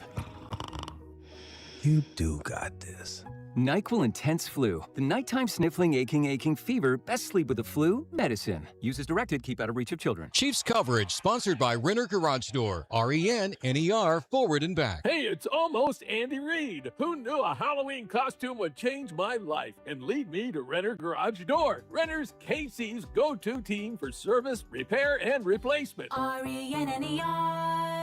RENNER. Football season is over, but there's still plenty to bet at Circa Sports. From pro and college basketball, hockey, and everything in between, Circa Sports has it all. Circa Sports isn't just sports betting, it's sports betting the way it should be. High betting limits, player-friendly pricing, and exceptional customer service. Whether you're looking for futures on March hoops, props on your favorite players, and more, Circa Sports has you covered. Download the Circa Sports app or visit circasports.com today. Must be 21 or older. Gambling problem? Call 1-800-GAMBLER. Hi, I'm Tom Shane. Since 1929, Shane Company has helped millions of customers find their dream engagement ring. I still hand-select every ruby and sapphire center stone, choosing each one for its unique color and life. We're proud to offer the widest selection of beautiful colored gemstones for your engagement ring and fine jewelry, because a friend wants you to have nothing but the best. Shane Company, your friend and jeweler. Start your summer at the Lake of the Ozarks Marine Dealers Overland Park Boat Show, February 19th through the 22nd at the Overland Park Convention Center. The top marine dealers from the Lake of the Ozarks will be on site with the newest boats, personal watercraft, docks, and accessories. Step aboard, compare models, and find the perfect ride for your family. Special show pricing and experts ready to help make your boating dreams a reality. Start your summer at the Overland Park Boat Show. Visit lakeoftheozarkboatdealers.com for more information. Ah, the most beautiful time of year is upon us. Tax season. And Tax Slayer is here to help you file. We guarantee 100% accuracy and your maximum refund. Those are some good numbers. And you can trust me, because I'm a talking calculator. Did I mention Tax Slayer even has support from real US-based humans? If you have any questions along the way, beat the rush and start for free today. Tax Slayer. File fearlessly. Hey, can you blow up some balloons for Jack's party? I can't. I'm so congested. You need Sinex Saline from Vicks. Sinex Saline Nasal Spray. Yeah, just Sinex. Breathe. Sinex Saline instantly clears everyday congestion associated with colds and year-round allergies with a gentle, ultra-fine mist that's no mess and easy to control. Daddy, we need more balloons. On it. Enjoy life's important moments without congestion. Try Sinex Saline from Vicks. Just Sinex. Breathe. Use as directed. Chiefs coverage brought to you by Metal by the Foot, your metal project superstore. Who is the area's only dealer for Fronius professional welding equipment? Metal by the Foot, located in KC and Topeka. Online at metalbythefoot.com. When you need a piece of metal, remember, metal doesn't have to cost an arm or a leg, just the foot. You're listening to 96.5 The Fan from the DM Injury Law Studios. Mike's got this. Car, truck, or motorcycle wreck? Remember, Mike's got this. 816-888-7500. Mike's got this. Here's your traffic report on 96.5 The Fan. Crews are still clearing the wreckage of an earlier accident northbound 29 toward Platte City. It's causing major delays. The crash northbound Highway 9 after the Heart of America Bridge is still stacking things up. I'm Bill Brooks, 96.5 The Fan Traffic. Welcome to your home for Royals baseball. 96.5 The Fan. Yeah, this is where I think that I just want to read these texts. Maybe that's a better way of setting it up. C-Dot, I'm not saying that Chris Jones is the same player, but he was the most double-teamed defensive tackle in the NFL, and he was still playing like a top 3 guy with no help. Somebody else said Chris Jones is still better than 95% of the defensive tackles. C-Dot, you can't name 5 other defensive tackles better than Chris Jones right now. I don't think that Chris Jones would have been the best defensive tackle on either team in the Super Bowl. I think Byron Murphy at this stage in his career is a better player than he is. I'd rather have Byron Murphy. I also rather have Milton Williams than have him. I mean, we can go from the all-pro teams last year. I mean, you had Jeffrey Simmons, Zach Allen, Leonard Williams also on Seattle, so they have 2 defensive tackles that are better than him. Quentin Williams, Cameron Hayward. I still think Chris Jones is a productive player. I just think I'm not going to say we're overvaluing some Chiefs players. I just think kind of what happened on the field is we're still holding on to some of these guys as being top 5 guys at their position, and the guys, there are younger players at their position that have surpassed them. I would argue that same thing is happening with Travis Kelce, just on the other side of the ball. Like, I know what the numbers say. Would you rather have Colston Loveland or have Travis Kelce? Would you rather have Tyler Warren or have Travis Kelce? I'd rather have those other 2 guys than have him. Like, would you rather have Trey McBride or have Travis Kelce? Like, I just think even though Chiefs players are still very productive in their respective field, I think if we start looking, there are some 24, 25, and 26-year-old guys that are doing this at a high level, and they are doing it at the level that those guys were doing at when they were their age. Time just moves on. Father Time is undefeated. That's why I've been so big on it's now time for Beach, to do what Dorsey did, and you got to find your guys who are top 5 at their position. Because if we are now arguing from Brett Veach's perspective, what guys have you drafted that are considered top 5 at their position? It's center and right guard. I don't want to get. And I guess you could argue middle linebacker as well. Yeah, 3 least more positions on the field. I don't want to get into a big fight with the text line with like 6 minutes of show left. I think this is a big case of fans overvaluing their own players. If the Chiefs had a top 5 D tackle and a top 5 tight end and a top 5 this and top 5 that, they wouldn't have been 6-11. If they were getting the top 3 production from those position groups, they wouldn't be in the top 10 in the NFL draft. I think one thing that I'm going to be curious about, and it's individual texters, not the text line as one giant entity. I am curious how fans feel about this upcoming offseason when they review the 25 season in hindsight. I do not think the Chiefs were a couple plays away and a couple players a little underperforming and a Rashee Rice suspension away from being a real problem for the league. I think they were bad last year. And I think you could argue one of the reasons they got to 6 is because Patrick Mahomes is awesome. But they may have been worse than they actually looked on paper. So I don't think they were getting elite production at those positions that matter because they're 6-11. They might get elite production at center, but who cares? Like, that doesn't matter at all. I think what the text line is doing is, well, Chris Jones is great, and here's an example he's great. Well, if he was that great, the Chiefs would have won more than 6 games. He would have had more than 6 sacks. He would have been doing things that indicate that he's one of those guys still. Yeah, for sure. You and I are 100% in agreement. Like, you can't have top 5 guys at 6 of the 22 positions on the field and win 6 games. That's just not how it works. You can't tell me, well, if Rashee Rice wasn't suspended, he was going to do 1,000 yards. But when he was on the field, he was mid. So what happened has to matter. I agree. You and I are on the same page, brother. But yeah, I mean, I still think Chris Jones is productive. But he's I think, productive for his age. Yeah, for sure. I think one of the problems is the Chiefs are still relying on guys who are 32, 33, 36, 37 years old. They're still relying on them to be elite level players in the National Football League. That's what I think one of the issues is. And now you just gotta start over. You gotta find those guys elsewhere. I also think, and I know we're running low on show, a lot of people are texting in, hey, the AFC was so weak, the Chiefs can easily be back. If the AFC was so weak, how come the Chiefs beat no playoff teams last year? This just soft and cushy AFC that anyone could win. The Chiefs couldn't beat a single team in the playoffs. The Broncos, they're a big fake, big fraud. 2-0. Chargers. That second one don't count. Okay, 1-1. I'm not ready to count that second. 1-0-1. Yeah, I'm not ready to count that. Both Charger games. I'm not ready. The Jacksonville Jaguars. I mean, start naming playoff teams. You know, they did the Chiefs, they beat them. So if it was this complete fluke, soft AFC, the Chiefs will be back.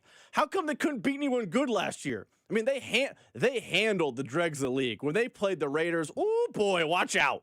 But when they played good teams, they had a real problem last year. And I'm not going to forget those moments and just point to a couple plays here and there. I asked you this question earlier, but I don't know. You were on the phone or you were doing something. Did you see Tiger Woods' kid committed to Florida State? I did. Charlie. Is he a good golfer? I mean, I imagine he is just because his pops is really good at golf, but that's just not how it works. I mean, I think Michael Jordan's kids are not great at basketball, even though their dad's Michael Jordan. I think in the pantheon of famous athlete kids, I think he's probably comparable to Bronny based on what I read. Okay, so he's not that guy. He's good and better than 90% of the world. He could be that guy. He just ain't there right now. Correct. He's also committing at, I think he's 16 right now. So okay. Oh, it sounds like he's old enough. He's going to be their 2027 recruiting class. So next year. Yes, he's a junior. He's a junior. He's a junior. Okay. All right. Well, good luck to Charlie, man. I mean, I want to see Charlie be good at golf. I'm rooting for Charlie. He's all over TV at the TGL thing Tiger has. I'm rooting for him. Why would you root against him? Who's out here being like, you know what, I don't like Charlie Woods? I don't know. People root against LeBron's kid. That's fair. Yeah, people rooting against him. On. I know they root against LeBron's kid because he's a Laker because of LeBron. No one when he was at USC was like, boo, Bronny. Yeah. Bryce had great seats at yesterday's game. Bryce had great seats. Better seats than mine. Yeah, he had great seats. Salute to Charlie Woods, though, man. I'm cheering for him. I wonder why he didn't go to Stanford. Why do you think he didn't go to Stanford? His dad lives in Florida now, so just stay on that side of the... Tiger Woods' daughter goes to Stanford. That's true. Yeah, it's just weird. It just seems like you always got a place here at Stanford Golf. I mean, you're a Tiger Woods kid. I don't care how good you are at golf. You want to play golf here at Stanford? We're happy to have you. Tell your dad to bring some clubs. Take care of yourself. It's The Drive.